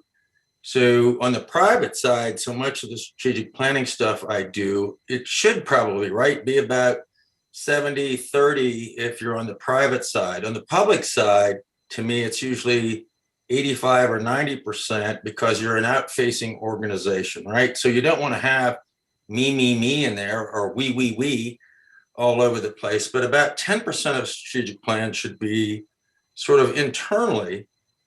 I asked organizations that we give money to, I call it the learning and growth goal.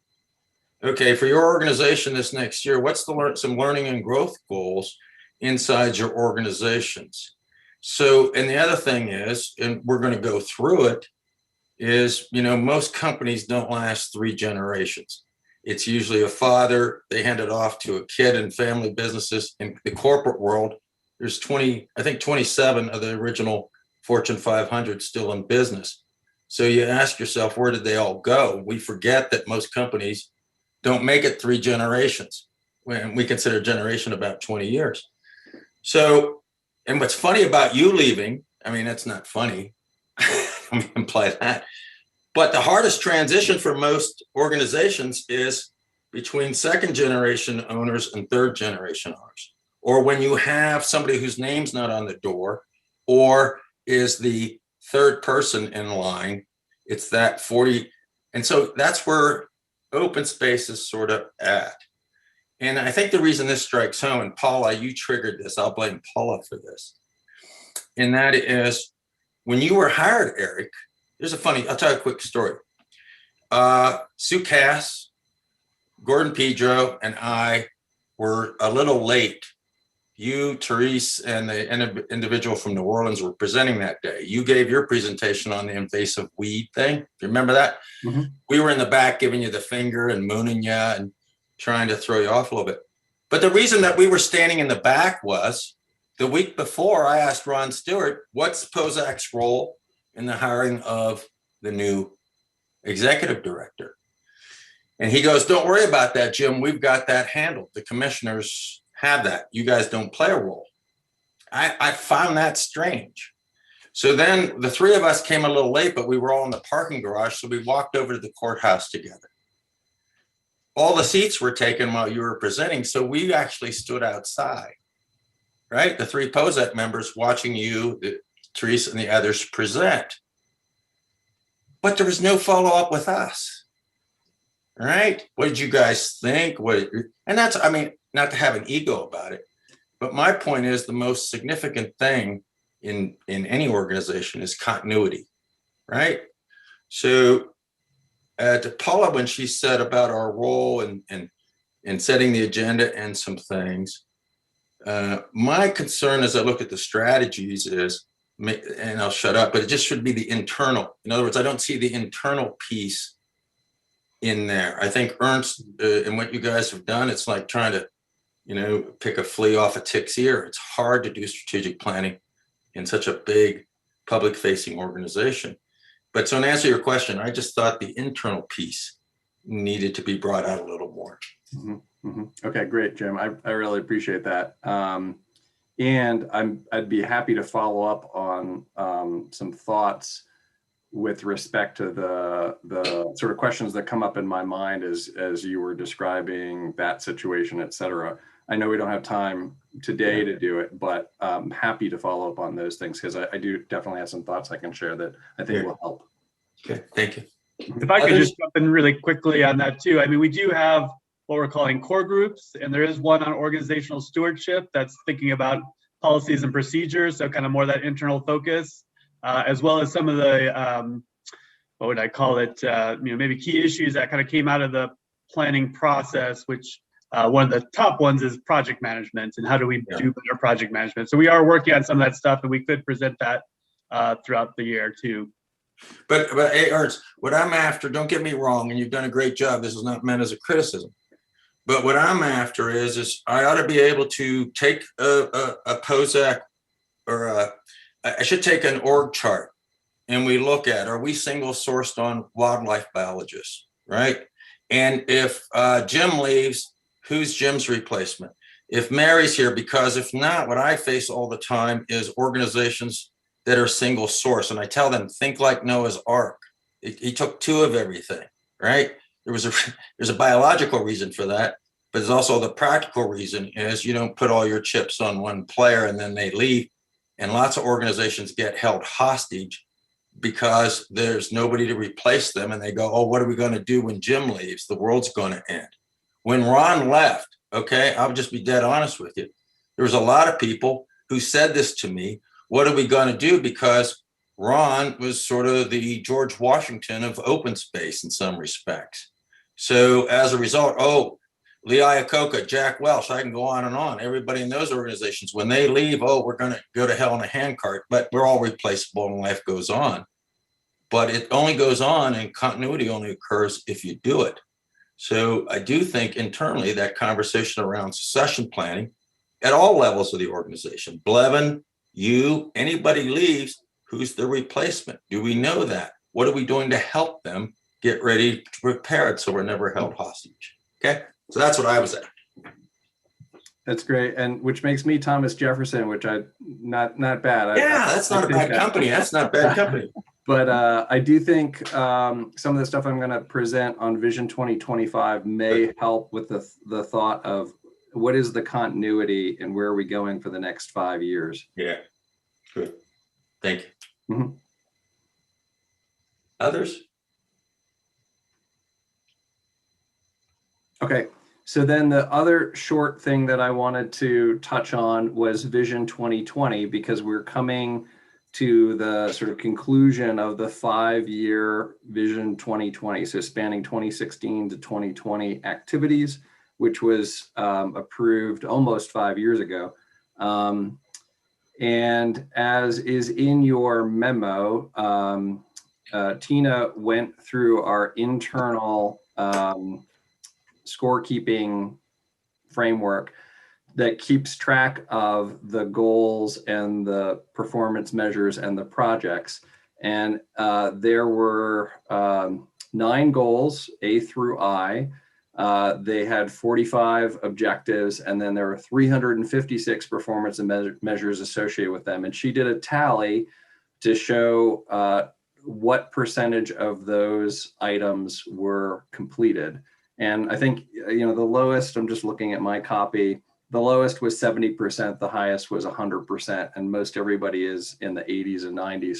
So very succinctly, I would say we got a lot done. And I sometimes refer the Vision 2020 as the laundry list, because it is an extensive list of projects taking place across the entire breadth of the department, and then grouped into those 9 goals that have the 45 objectives.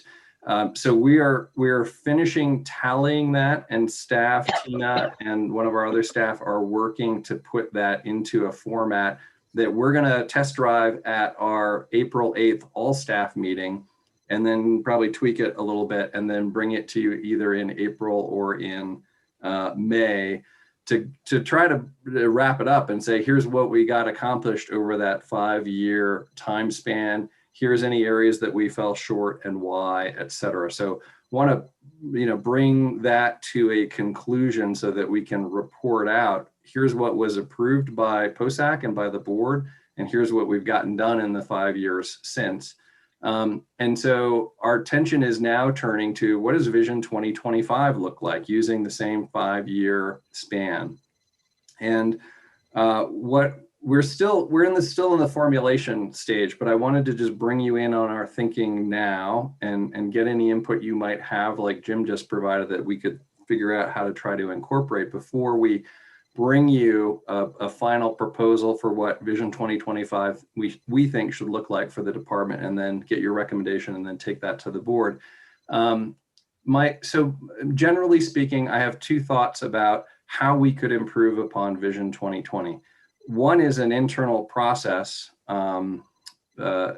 difference, And one is, I think, just sort of the outward appearance of what we accomplish when we get to the end of a 5-year planning and implementation process.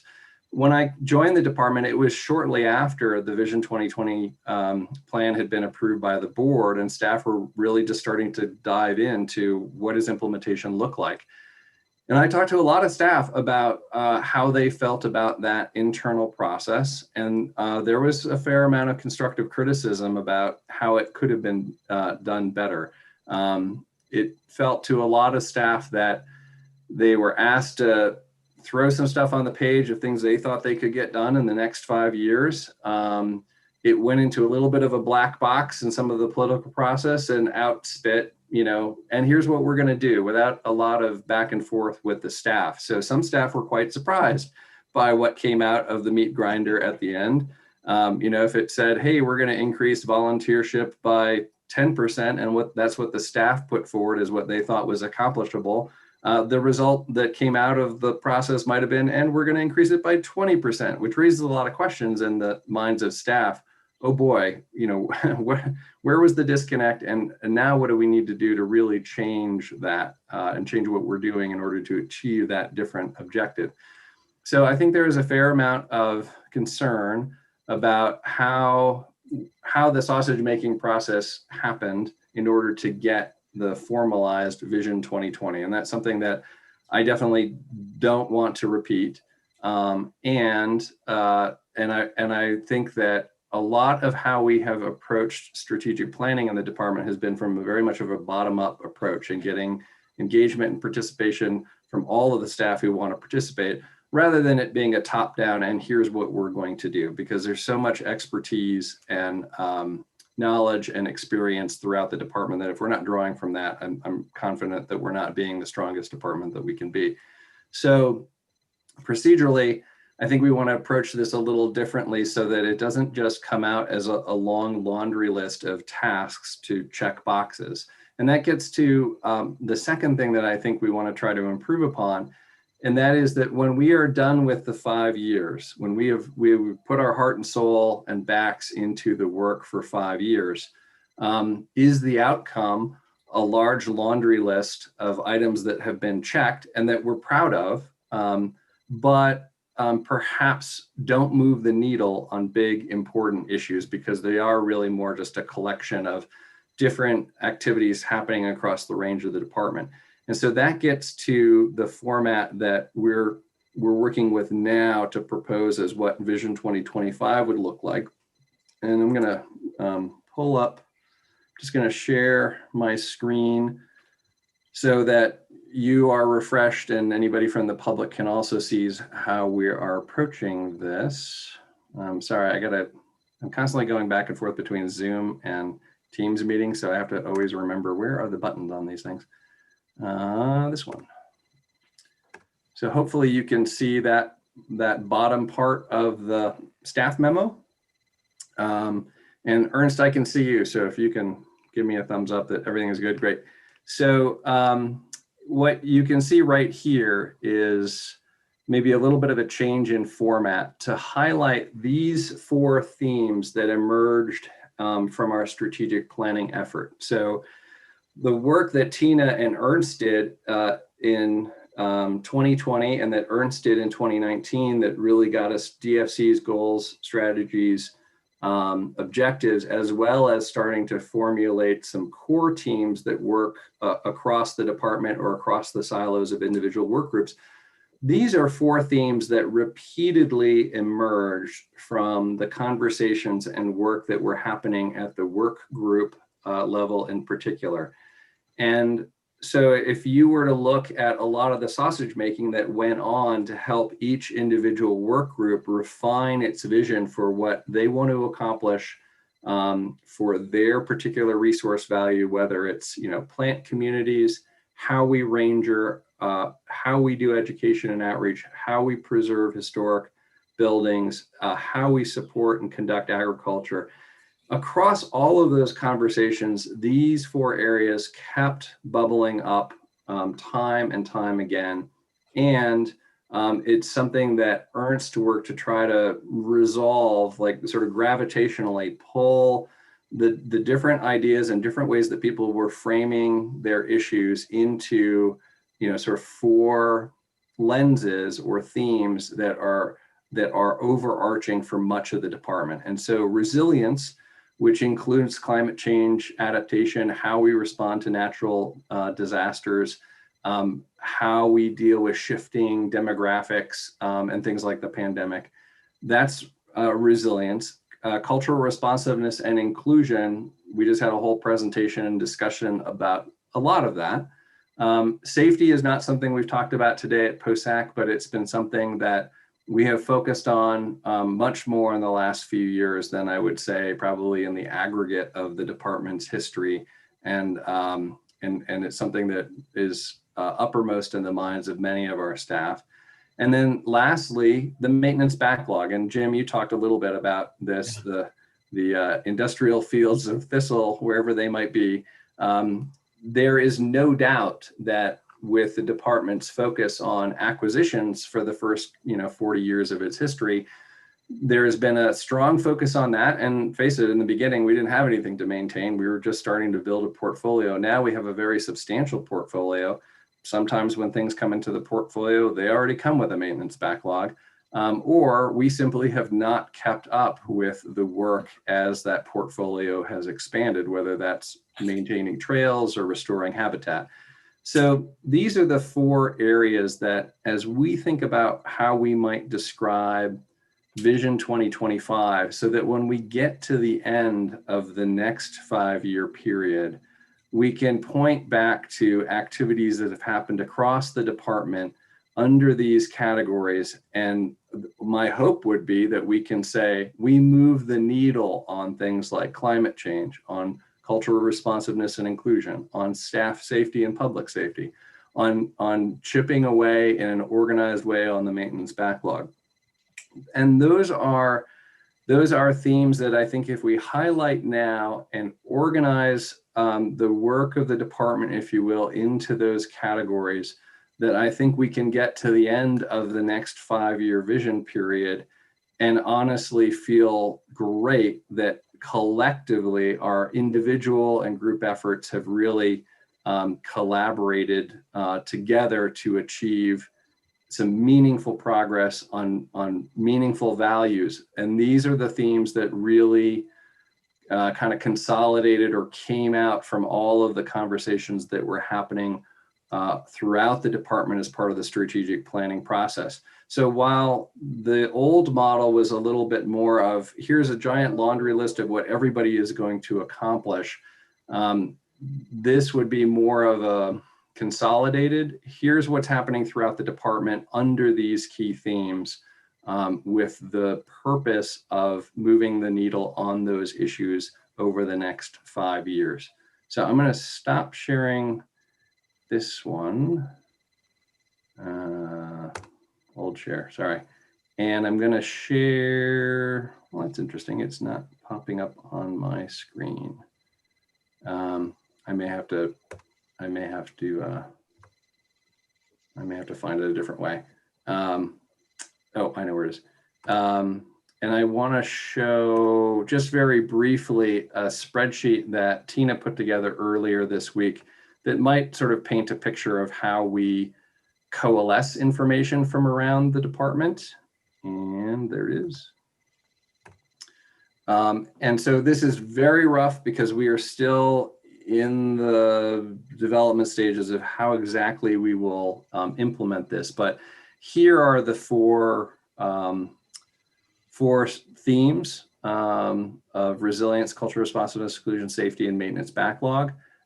She started to do a little bit of a Gantt chart of how we move through the process and begin to operationalize this. But what we're currently imagining is not only did these themes bubble up from across the department, but we actually have working groups focused on much of this. So for example, with the climate adaptation and mitigation plan, we have a camp team that created that climate action plan.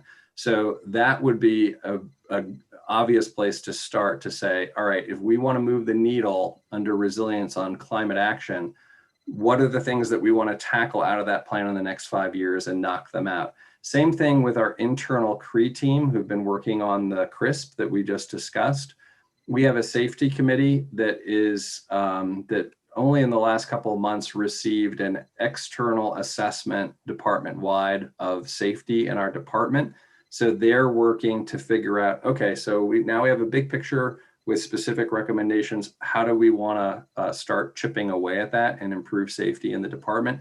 And then on the maintenance backlog, there's a couple of different ways that we might get at this, but I think one important way will be we have a public amenities and infrastructure core team that came from the strategic planning that is made up of a variety of work groups who've all recognized that they have a maintenance backlog and are developing a consistent process to basically take stock of what we do have, take stock of where we want to be, identify that gap, and then develop a plan to chip away at those backlogs so that we can resource the changes that need to happen on the land.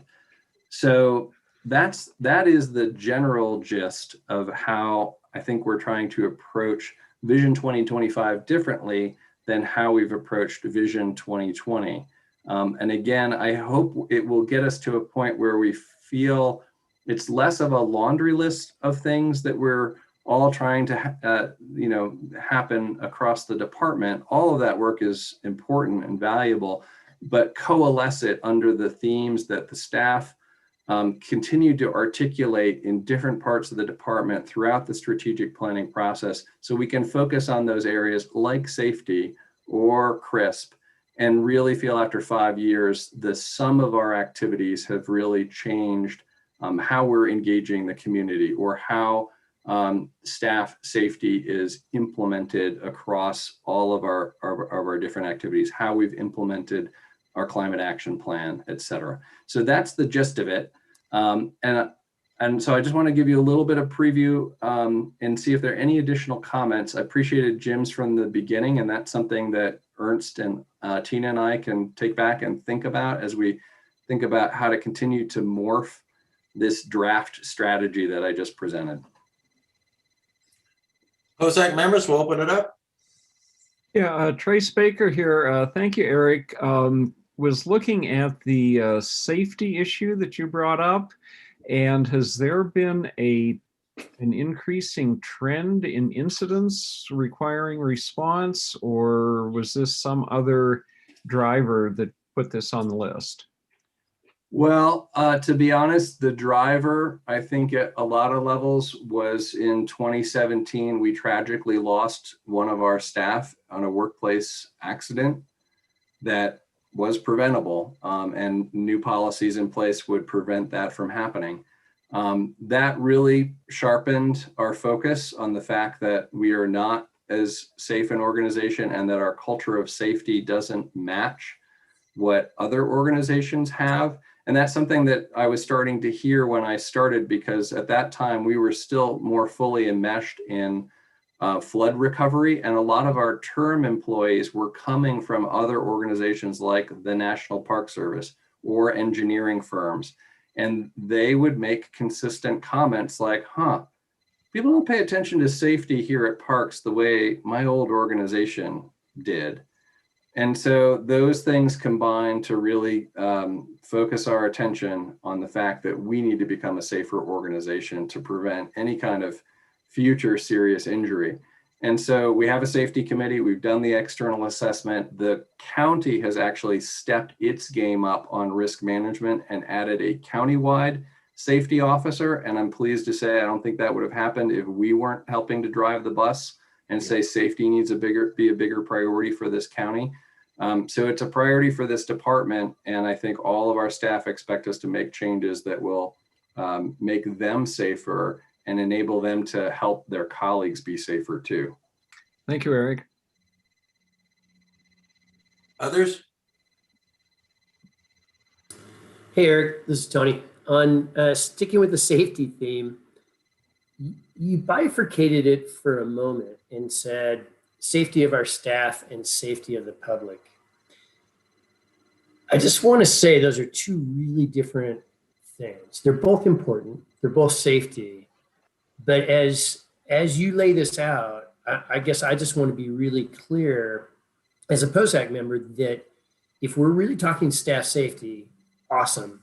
If we are also talking about public safety, that seems to me a very different set of activities. And so just curious. Yeah, no, they are different activities, but a good example would be in our most recent round of stewardship funding, our forestry staff pointed out that we have some real safety concerns along one of our regional trails with overhanging trees, et cetera. And honestly, those things can go ignored for a really long time until somebody has a near miss with a falling tree or big falling limb. So that's the sort of thing that is starting to bubble up and get more expenditure on, so that we improve that kind of, that's the sort of thing that we're thinking about, I think, from a public safety perspective. But I also think it applies to how prepared our rangers are to deal with the situations that they find themselves in, not just for their safety, but for the safety of the public that they're trying to assist. Yeah, no, I appreciate that. I think maybe some of the measurable, some of the metrics may be different. And we just need to be clear about the metrics. Absolutely. Yeah. Thank you, Tony. Any others? Nope. Great. Well, thank you very much. And Ernst, thanks for hanging out as wingman. Appreciate it. Yeah, we got to, hey, Ernst, you can take in here, you can blame the POSAC chair. Take a couple of days off. You've been at it pretty hard looking at the agenda today. Now, thank you, Ernst, very much for all your efforts. And Eric, again, thanks for you coming out. Last but surely not least for today, we have strategies for addressing growth in demand for our spaces, and we have several folks, Jeff, Michelle, Bevan, and Jason, I think, with us. So Jeff, are you taking the lead on this piece? I'm taking the lead, but I'm going to quickly hand it off to Michelle Marati, and she's going to talk about our visitation numbers, and you're going to get a chance to see some of the latest information from last year, which was a really busy year, and she can talk about that. Then Bevan is going to address some of the concerns that he's and his staff has seen with the relationship around overcrowding and how that's impacting resource protection. And then I'm going to finish up the time this afternoon or this morning with try to get more of a discussion going with you guys around some thoughts about what should we be doing in the face of this overcrowding issue that we're seeing. So with that, I think we'll hand it off to Michelle. Great, thanks, Jeff. And Bevan, I believe, has our PowerPoint. We have a shared PowerPoint. So if you could pull that up, Bevan.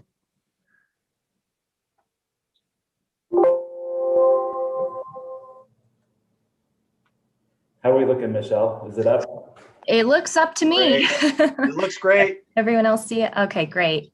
So as Jeff Moline said, my name is Michelle Marati and I work in education outreach. I'm here to provide some background information about the visitation numbers we saw this past year.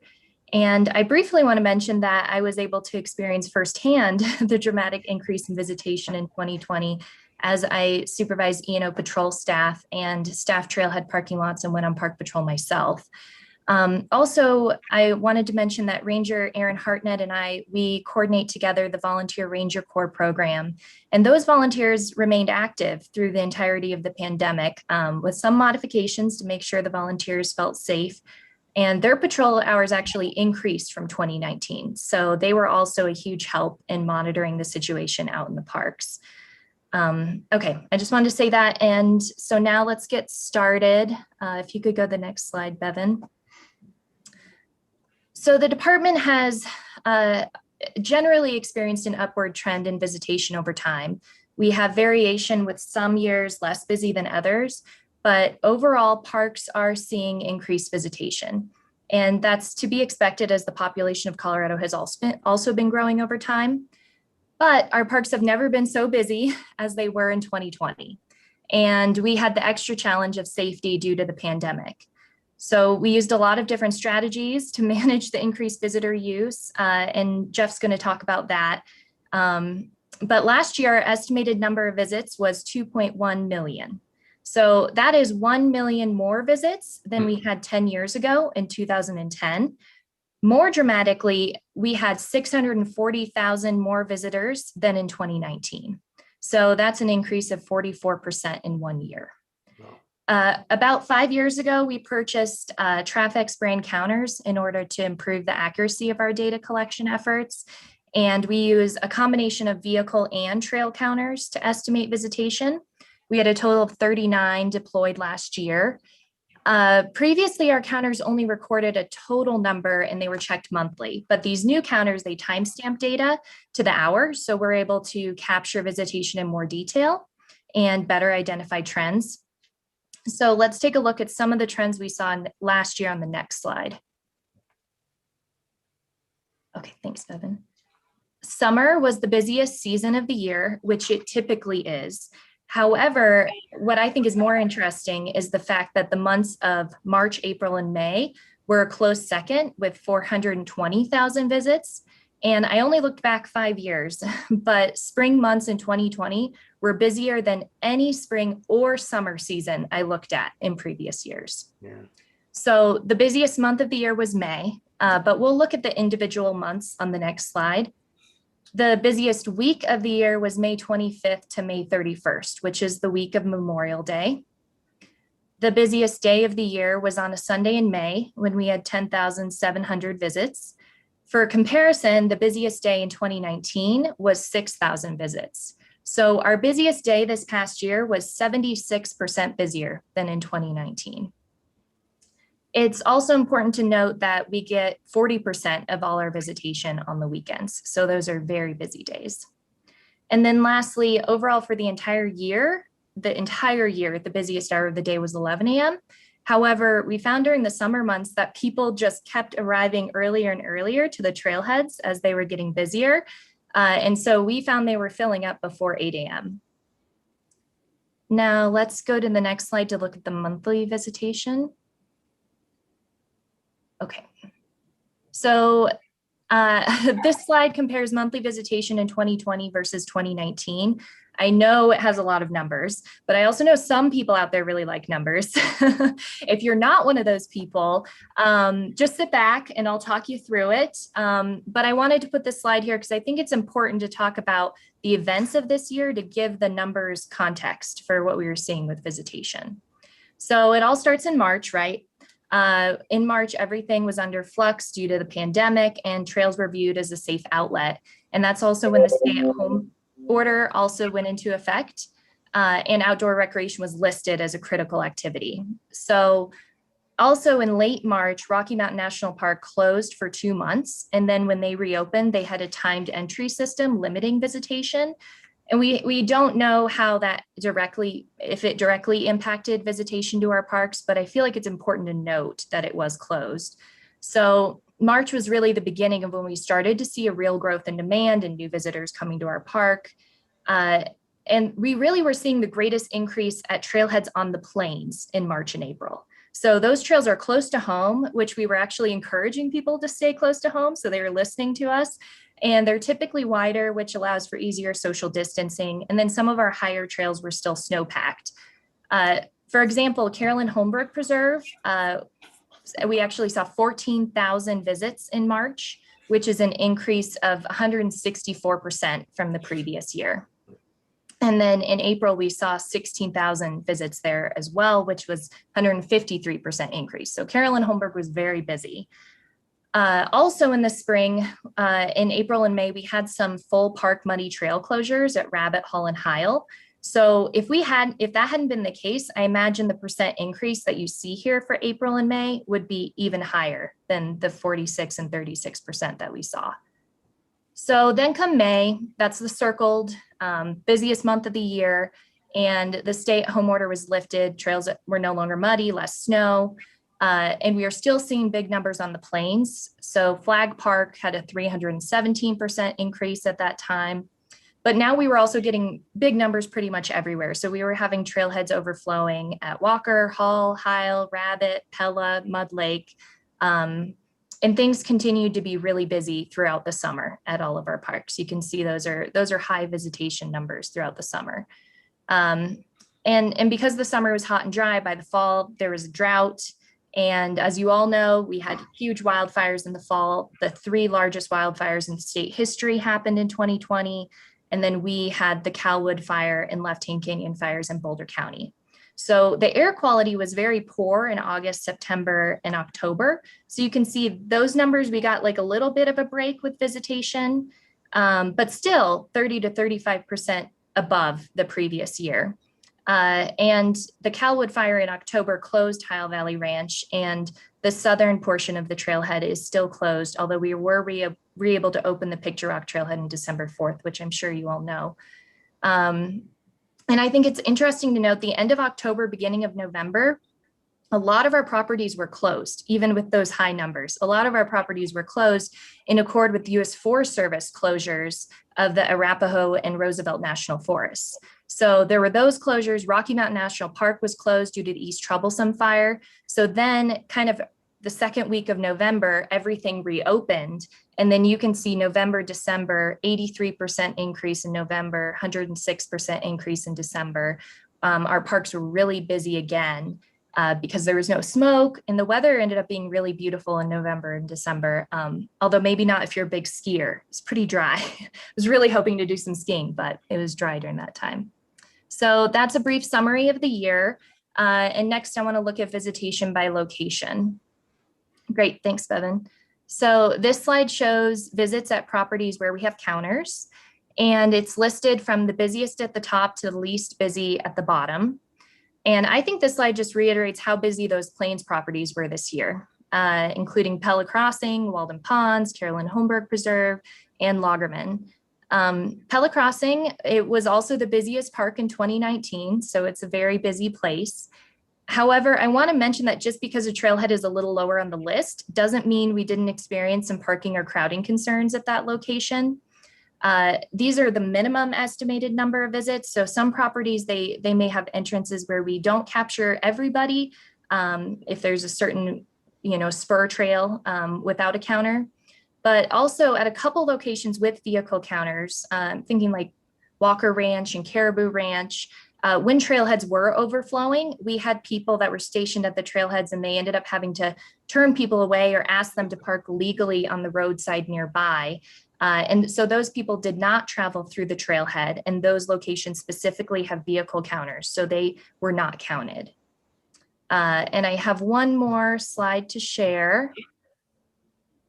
I included this slide just to highlight the fact that we do provide this visitation information on the Boulder County website. So on the left, you can see an example of a property page that highlights the visitation and has some graphs about visitation for a specific property. And then on the right, you can see how when you go to the Parks and Trails page on the website, you can see those graphs, and it actually scrolls through the different graphs for the visitors to see. So we have the 2020 visitation report almost finalized, and once it is, it'll be posted up on the webpage. So just a couple quick thoughts before I pass off the torch to Bevan. So obviously from this, it was very brief, but visitation in 2020 was unprecedented. And although we don't know how visitation may readjust as other leisure activities reopen after the pandemic calms down, I think this year was a really great preview of what we need to plan for in the future, because this is the long-term trajectory we're on for park visitation. So it's great to have this discussion now. And our parks remain busy. I can't remember the exact number off the top of my head, but January was still, I think it was even busier than last 2020 January. So we're still seeing the high visitation in our parks right now. And being out in the parks, it was a challenge, and we did have more complaints, but I also don't want to lose sight of the fact that I met a lot of really happy people out on the trail, and we're providing a really important service. And so once they get out of the parking lots, out on the trails, we still saw a lot of really happy visitors, grateful for the opportunity to get out in nature and open space. So that's all I have for you. Take it away, Bevan. Great, thanks. Michelle. So today you just have me. I'm Bevan Crithers, the Chief Park Ranger. I actually let Jason go because you can look outside and see what a beautiful day it is. We have 2 other rangers on and 1 deputy, so I thought his time would be better spent actually dealing with parking issues. I may have to get out there after this presentation and assist with that. Just like Michelle mentioned, and I just want to put this out there, staff noted to me in December, one of the busiest days they had ever seen was actually Christmas Day, the 25th. And we don't typically plan to be that busy on Christmas Day. Luckily, this year we had some staff that had different plans, so they were available to work. And then we also heard from staff, from Ranger staff, that weekends this past January were some of the busiest weekends they've ever seen. So typically in the wintertime, we're taking a break, we're hiring our seasonals, we're doing evaluations. And in this year, and if this is going to be the trend moving forward, as Michelle suggests, we're really going to have to look at that idea of how do we manage rangering without an off season, because it really looks like it's becoming year-round and a year-round need for lots of rangers. So just want to put that out there. The other thing I'd like to share with you is that parking isn't a real fun topic for rangers. We deal with it a lot. It's not something we love. We don't love to deal with it. It doesn't make people happy in any way. So I tried to make this presentation a little bit fun, and we're going to start with a video of what we call 2020 parking drama. And I think you'll see through the video what we were experiencing and some of our visitors were experiencing. And this isn't even the worst of the pictures I have to share with you. So we'll just begin with a short video.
Great. So those are just a few of the pictures that we gathered. There's hundreds and hundreds of more, and I forgot to include any of the photos of vehicles that decided to park outside of parking spaces that ended up on giant rocks, and we had to get them towed off of those rocks. So next time I'll include those.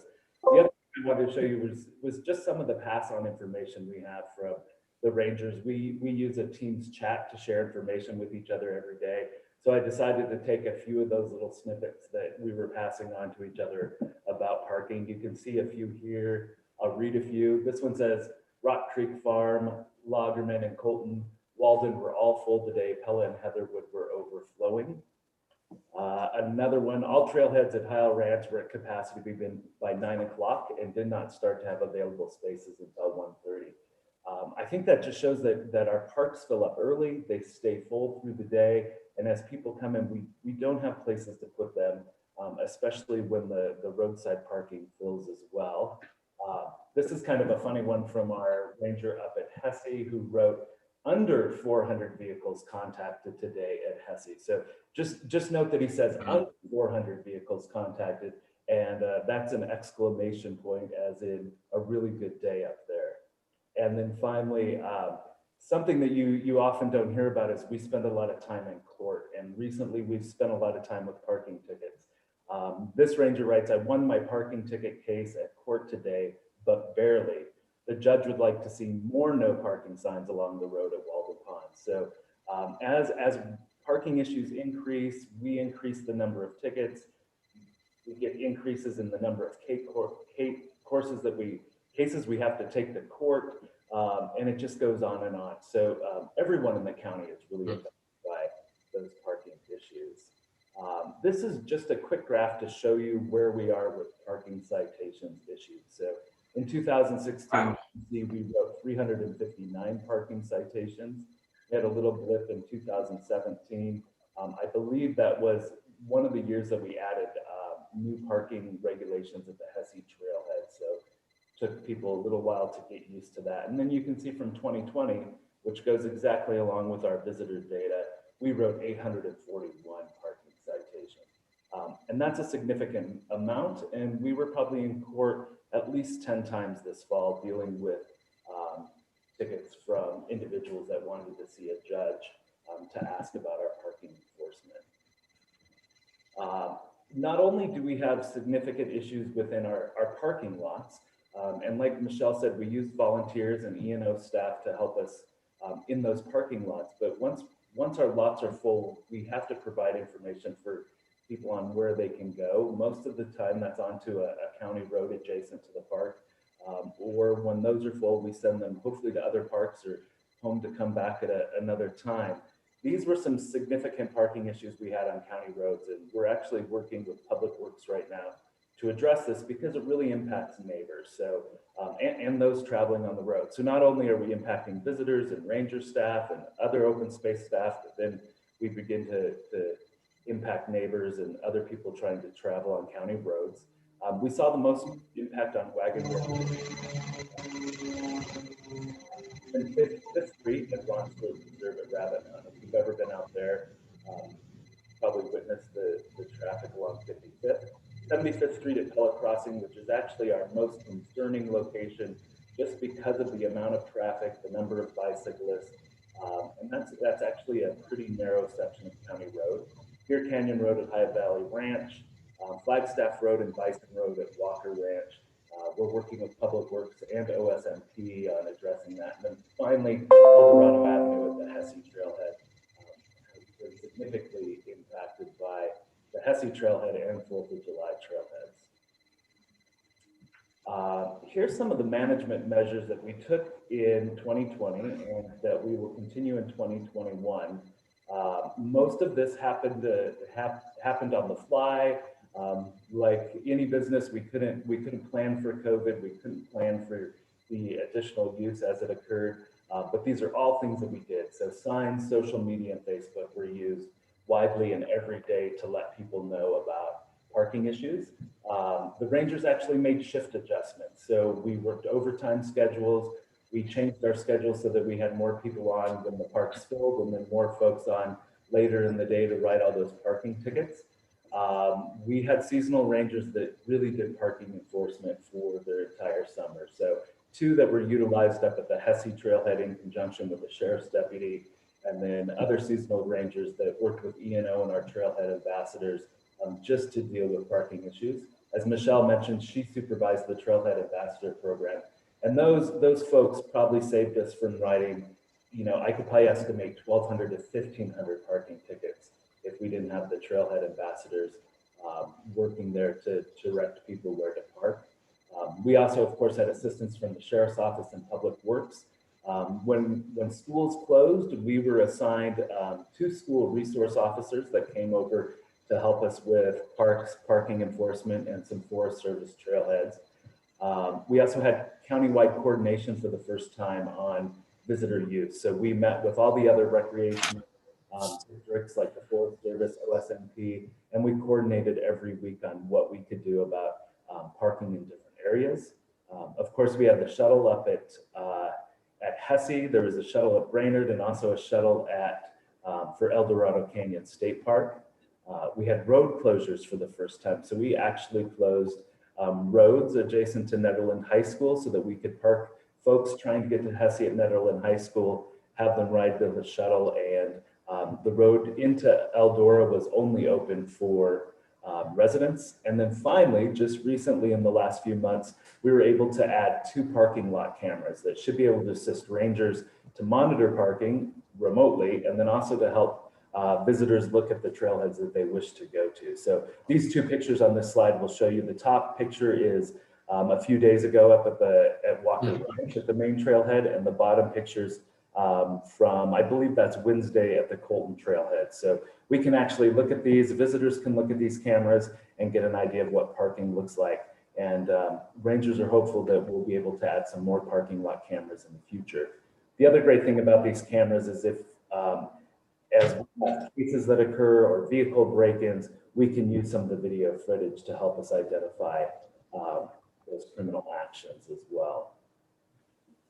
Of course, we would be remiss not to mention the Hesse Trailhead Parking Management, where Resource Protection spends a significant amount of their time and resources in the summer. This is a jointly cooperative program with the Forest Service, the county, the Sheriff's Office, Open Space and Mountain Parks, primarily for the Hesse and 4th of July trailheads.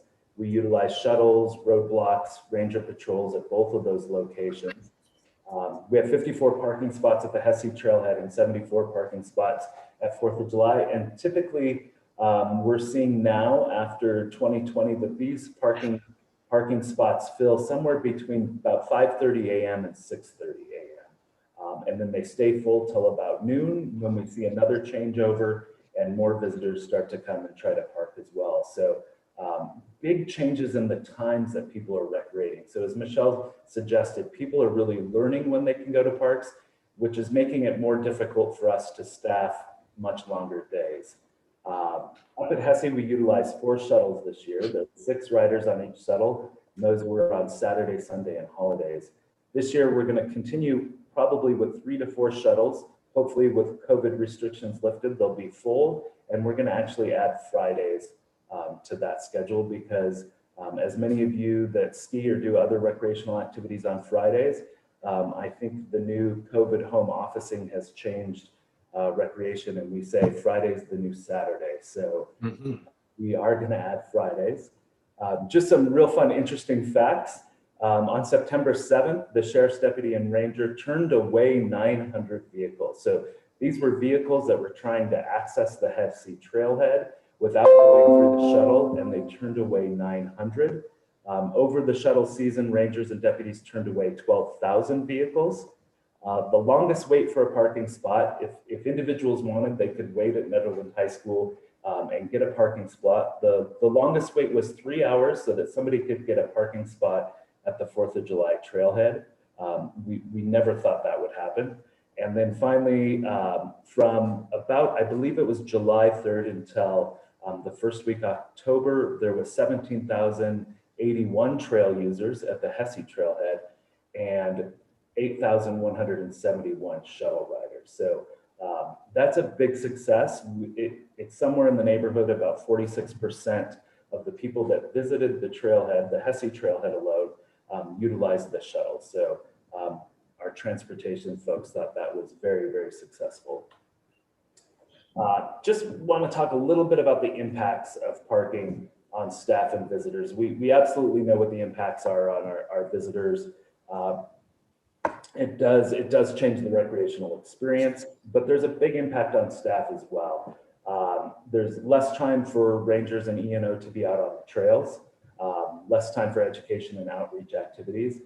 Due to COVID, we didn't run our teen programs or our junior ranger program this past summer. And to be honest, I don't think we would have had time to run those programs.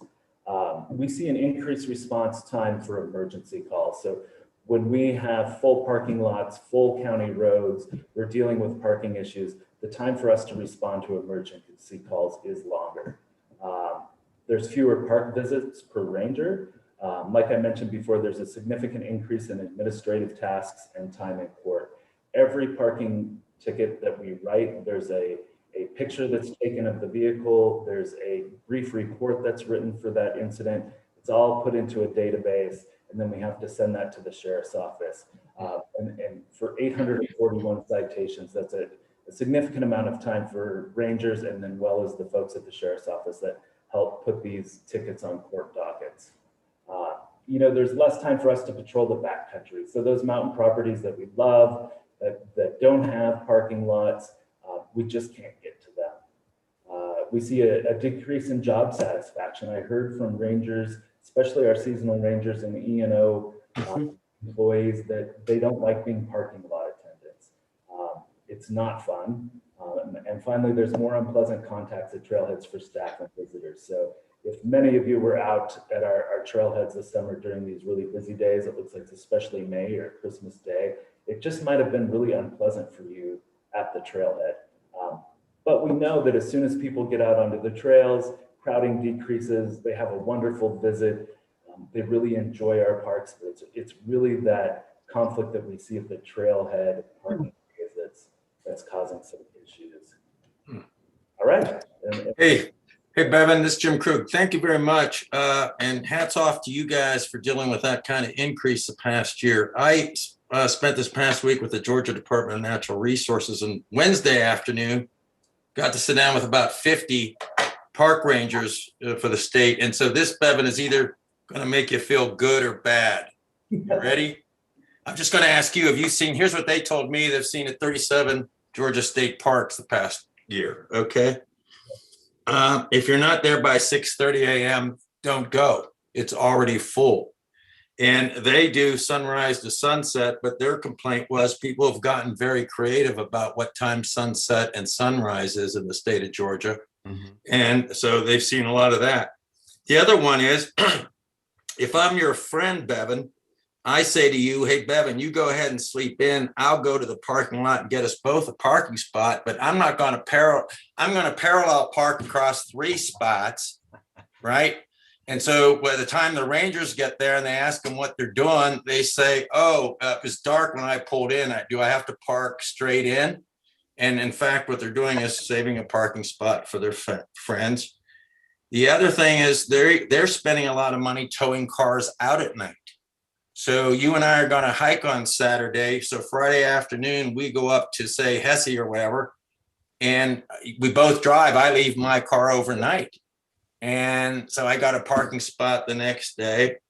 And the last one is sort of the gross one is what most of the rangers told me, and what we're trying to fix down there is the use of creative bathrooms.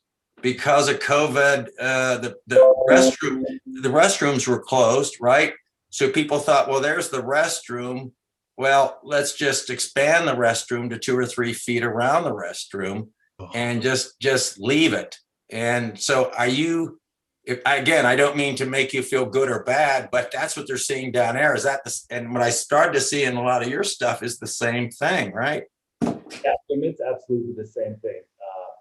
We're really strict about the sunrise to sunset. So we are lucky that we didn't see as much of that overnight parking, but we did see, especially at Hesse and 4th of July, people that would come up the night before and park their vehicles. And friends, we saw a lot of folks camping at the 4th of July trailhead so that they had parking. And then I know, particularly from some open space staff, they would leave at 3:30 so that they could get a parking spot up at Hesse or 4th of July to park there. The other thing is, Jim, we never accounted for the funds that it would take to have a sheriff's deputy, 2 rangers from the county, 2 rangers from the city, just to operate things up there. So luckily, the communities were able to provide that, but it's costly. It's costly for us to deal with a lot of the parking issues. And then the same thing with sanitation. That was an issue throughout the entire summer. We didn't have enough trash cans. Luckily, we were able to bring in extra portalets at some of our busiest locations, so we had that. But we had 4 portalets at the Hesse Trailhead and Shuttle area that got cleaned every day. So you can only imagine just how busy that is. Yeah. So it just, these parking issues just kind of expand into so many other things. Yeah.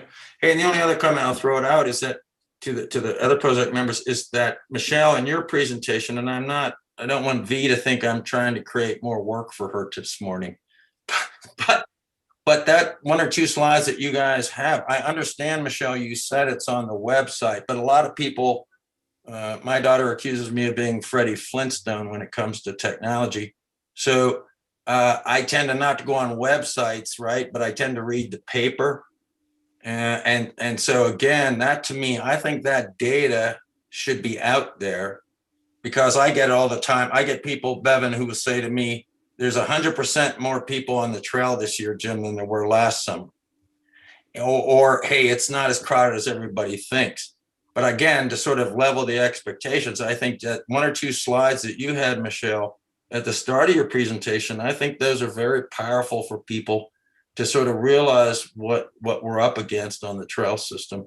And lastly, I tell everybody, Bevan, we're the only game in town that's open 365 sunrise to sunset, right? So you don't go to a lot of trails except for seasonal stuff and say, oh, it's closed for the month or whatever. So I think that's the challenge too, is that just the nature of the open face of it all. So I'll throw it out to other POSAC members.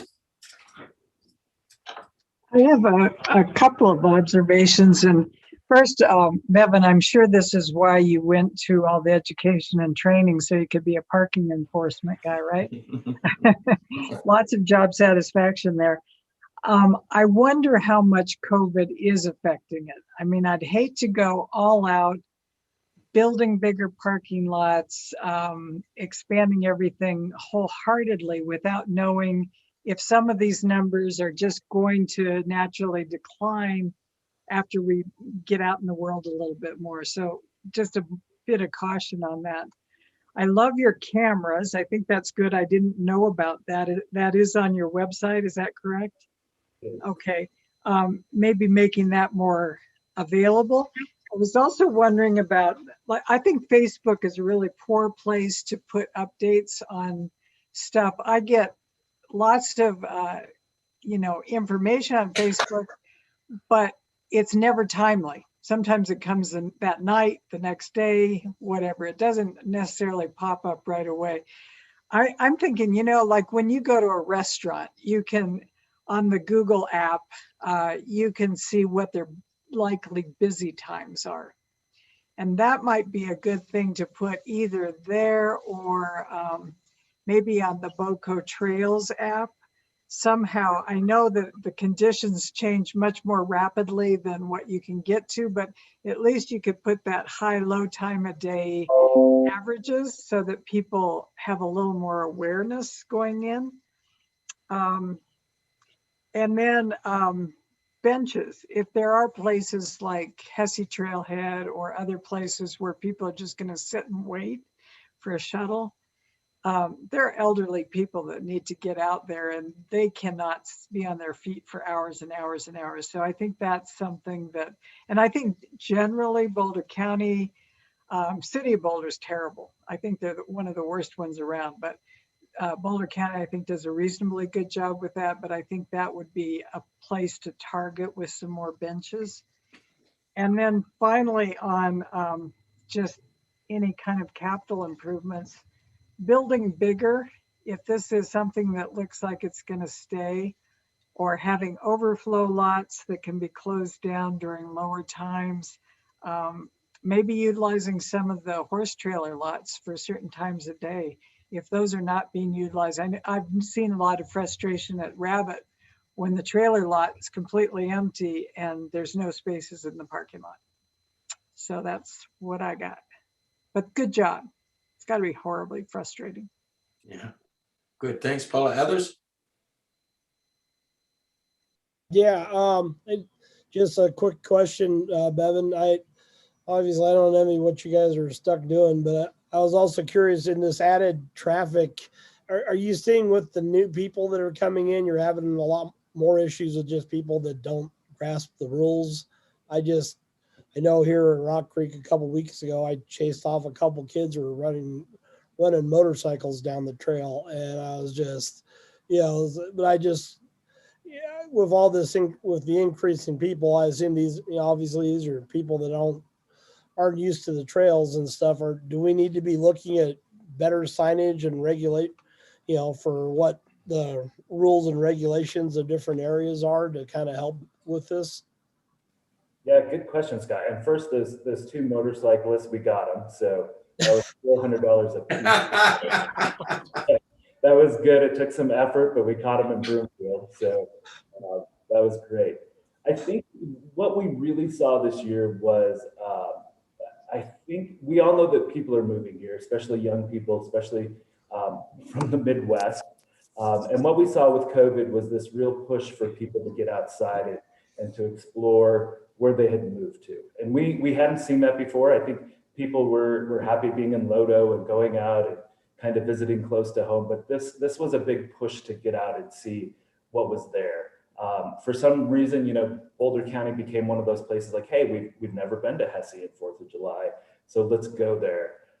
So yeah, I think a lot of this is folks that maybe, are newer to the state that don't realize exactly what is happening. The other thing that we saw when we asked questions of people, especially up in the Netherland area, is, why did you not turn around, or why didn't you go somewhere else? And they said, well, this is what we planned.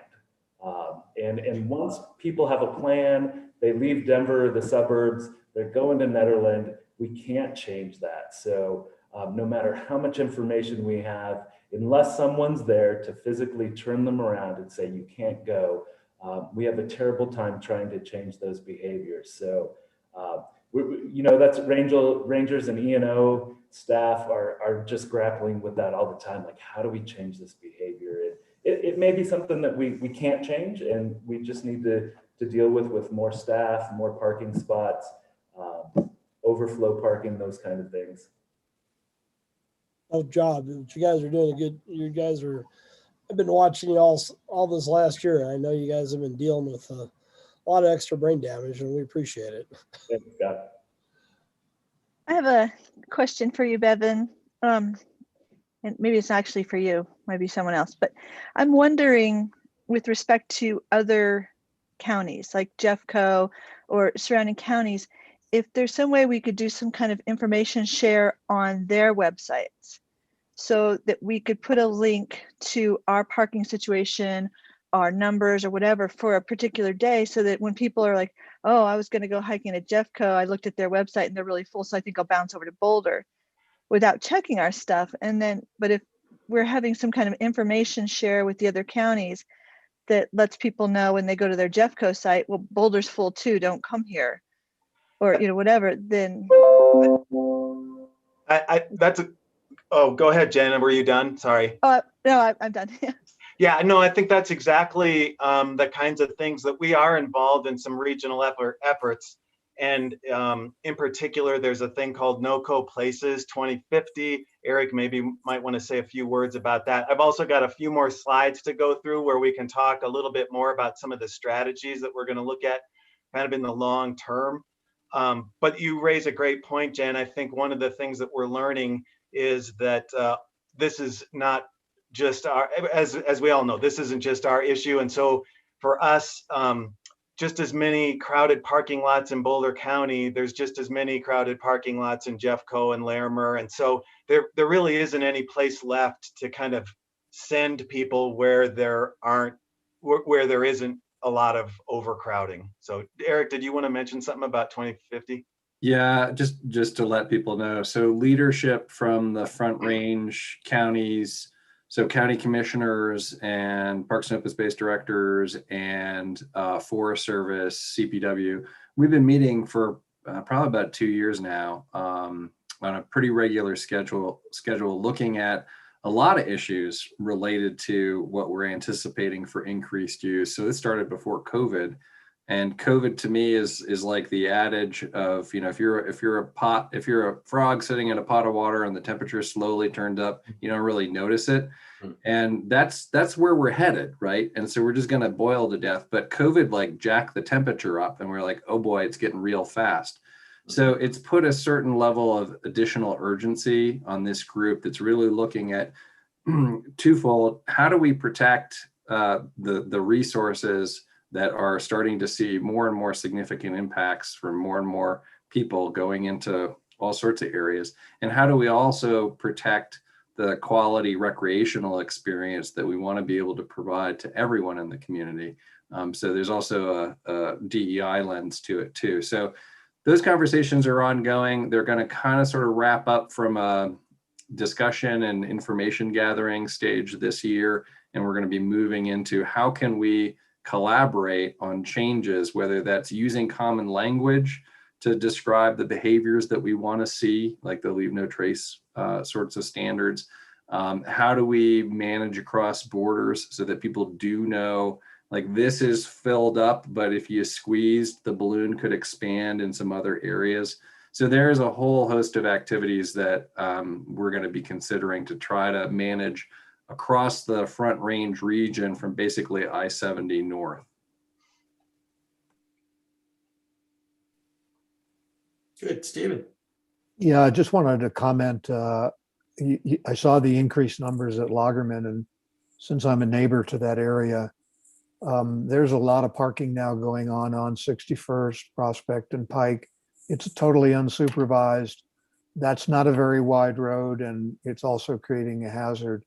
And also, I know there was a decision to abandon adding 2 more horse trailer parking spots at Lagerman, but I'm getting calls from people who are unable to park horse trailers there. So I wanted to reiterate that that's a concern. Thanks. Good. Thanks. Others? Yeah. Hey, Bevan, and maybe Jeff. I'm just curious about some of those strategies. I know, Jeff, you have some more slides to show. I'm just kind of curious, like, are we exploring things, strategies like people would park off-site? We'd have bicycles there available for them to ride to the trailhead and park. Like, I know it doesn't work for everyone. Certainly everybody is differently able, but I'm just wondering about, like, instead of like car shuttles and more parking spaces, like, are there strategies to move that parking really off-site and then provide people with self-transportation to get to the trailhead, a place to leave that bike and then ride back at the end of the day, kind of thing? Yeah, I'll talk about that in a few minutes here specifically, but I think a good case study is Carolyn Holmberg. There's situations where what you described, Tony, would work out perfectly. We could potentially, for example, rent some parking from one of the the new Medtronic site that's going to have 1 million parking spaces just off the corner of Rock Creek Farm. Maybe we could rent some of those spaces, and people with bikes could then get into Rock Creek Farm and park in a place that on the weekend has acres of parking. That kind of a solution isn't going to work for somebody who wants to fish at Stearns Lake, for example. And so we're still going to need to look at potentially anyway at expanding parking there, and we are going to be doing that. So I think absolutely looking at ways of tapping into existing parking infrastructure in some places where there's nearby cities. So absolutely. Yeah. Hey, Jeff, since it's Jim Krug, since Marnie, I think Marnie's on the call, isn't she? Yeah. She did such great work at Carolyn Holmberg. I heard this the other day, which sort of bothers me, and this is out of our control. But to make 287 6 lanes from Broomfield to Longmont was in DOT's plan for 2045. One of the deals in negotiation with Medtronic is to pull that back to 2025. They'd like to see. So Scott would like this: between the development right now on Dillon Road, you turn around and make 287 a 6-lane highway, Broomfield to Longmont. I think that property is going to go from 3 to number 1, Marnie, on the most visited site in the county. Yeah, very true. Very true. Well, do you care if I share a few more slides and then we can wrap up with some more discussion? I just want to talk about sort of some of the solutions and some of our, kind of summarize our discussion thus far. Is this a good time to finish that, Jim, do you think? Yeah, have at it. All right, so I'm going to share my screen again. Let's see here. All right, can you all see that? Whoops. But I'm having trouble getting to the, hang on one second. Sorry, folks. There we go. All right. So what are we going to do? Bevan, and thanks, Bevan and Michelle, you did a great job of kind of laying out some of the problems we've had, and then Bevan pointing out, or the issues that we have, and Bevan pointing out some of the solutions. And again, you guys, with your great questions, you've already kind of gone over some of this material. So I'm going to go kind of quickly here. I think we can all agree that it's important to get people out to our properties for all kinds of reasons. At the same time, we realize that overcrowding is not something that's desirable from lots of different perspectives and for lots of different reasons. And here's a Christmas celebration that this was in Arizona, though, on South Camelback Mountain, I think. So I guess one of the other things I wanted to just share with people is this is not something we're going to be having this issue for years and decades to come. This has been decades in the making. The population of the planet and the state have doubled in my lifetime. So it's not unusual that we should be expecting these kinds of issues, really. Here's where the regional growth is occurring, especially in Larimer and Weld and Adams counties. And those are places where people, their quickest opportunity to get to open space and mountains is places like Broomfield and Jefferson County. So we're seeing lots of visits. Usually upwards of 50% of our visits at our open spaces are from people outside the county, and we have some streetlight data to indicate that for us. So there's regional population growth, and we are a regional recreational mecca. As Eric mentioned, because this is a regional issue, we're engaged in regional efforts to look at this. We've talked about this stuff already. Some of our solutions include adding parking where it fits environmentally and ecologically. Here's Annie White. One of the solutions has been to add local trail connections. So connecting people in the towns to our property so people don't have to get into a car. This is on the Coal Creek Trail near Harney-Listoka. We've also, Bevan mentioned that we allow parking, and the sheriff allows parking where it's legal, of course, and safe. This is up by Rabbit Mountain. And so we continue to explore that as an option to safely accommodate some of this influx of people. We're also providing added information to hopefully allow people to make some choices about whether they want to visit places like Walker or Colton. And then this question came up a little earlier, but this, Michelle and her staff have added this average visitation information for all of our primary parks. And so people, this is now on the website, people can kind of see how many people I can expect to see on a particular trail at one of our trailheads. I'm not going to linger too long on here. This is just some more information about the HESI shuttle that, you know, we've really seen some success there. Wow. Last year was the first year of trying out Eldo. We'll see whether this becomes a strategy moving forward as the state park works on its visitor use and completing its visitor use management plan.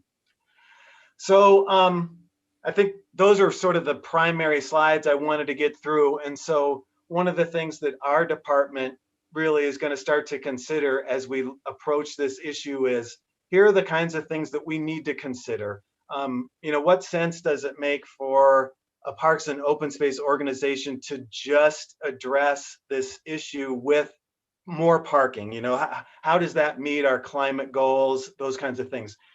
So we've got lots of different perspectives and lenses through which to examine this issue.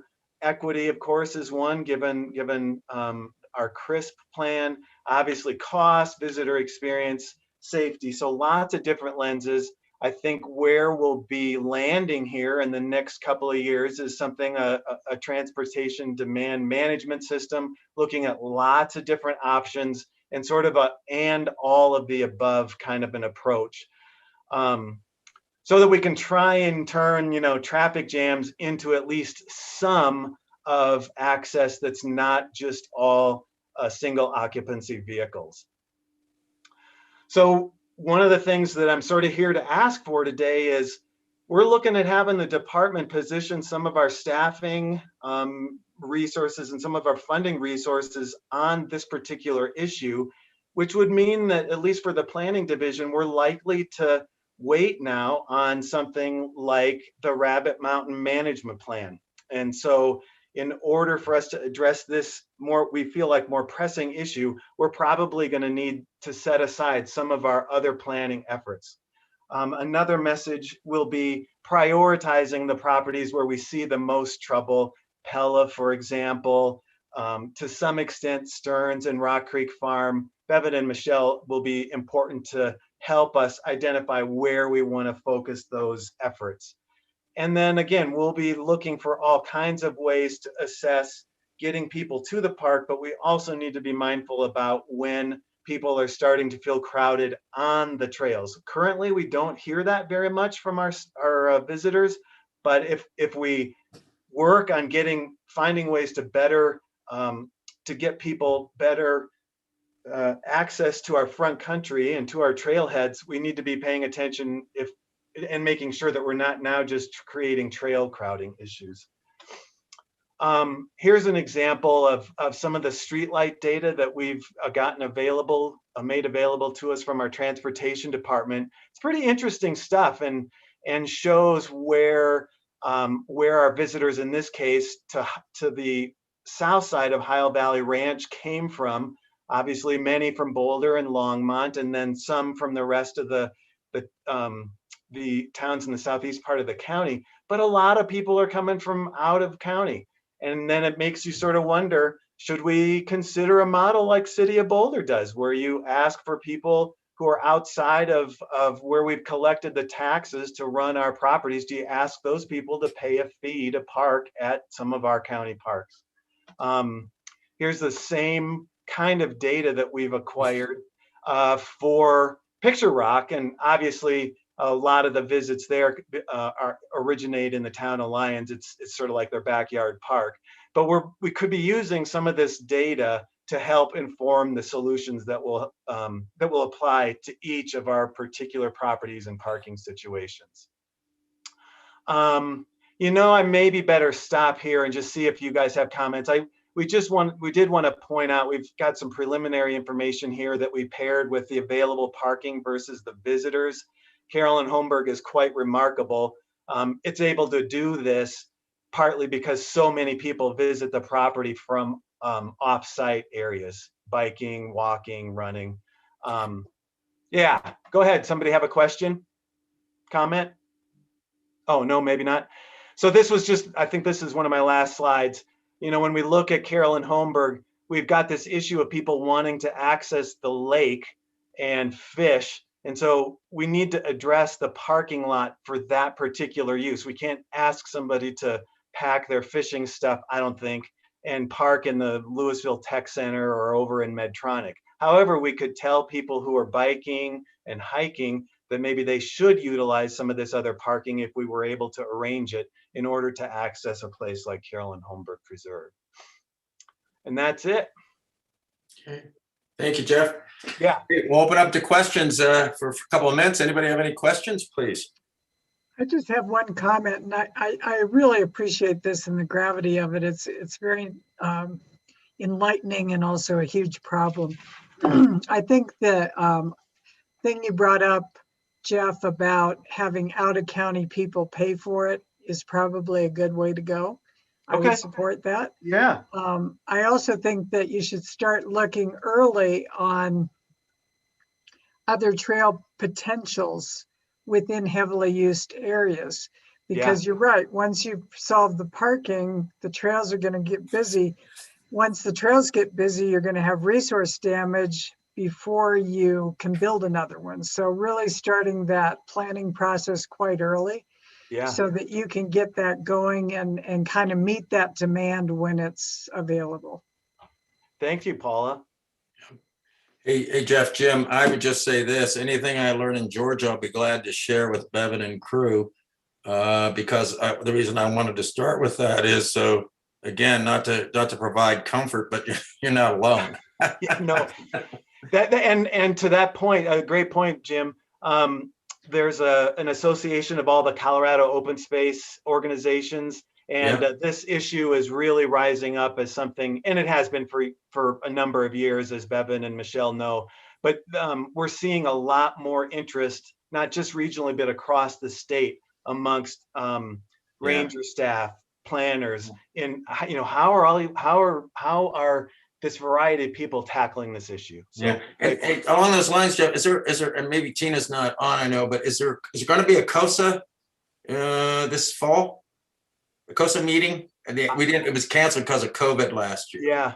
Is that going to occur this fall? Do we know? We bring everybody together? Yeah, Jim, I'm the steering committee representing the Rangers for the state, and we are planning it. I believe it's October 11th through the 14th in Vail. So. Oh, okay, good. Looking forward with an in-person conference. Good.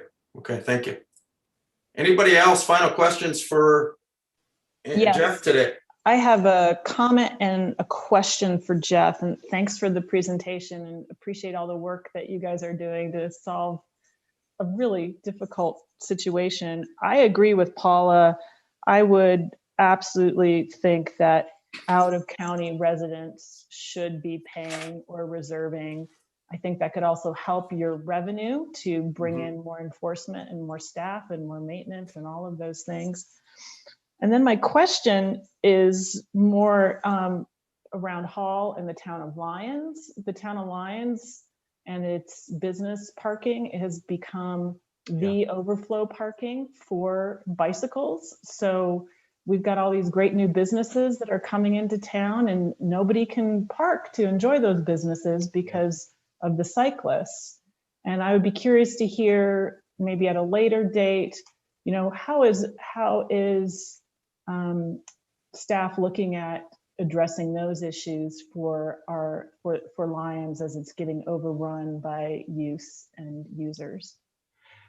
Great comments and great point, Ann. I think in the case of Lyons, we're developing, and with most of the municipalities have a pretty good relationship with the staff, and so we can be working with them on trying to find ways that when Antelope and Hall main trailhead fill up, we aren't just telling people, well, just go park in Lyons and then just add some mileage to your bike ride, and then you can be right in the park.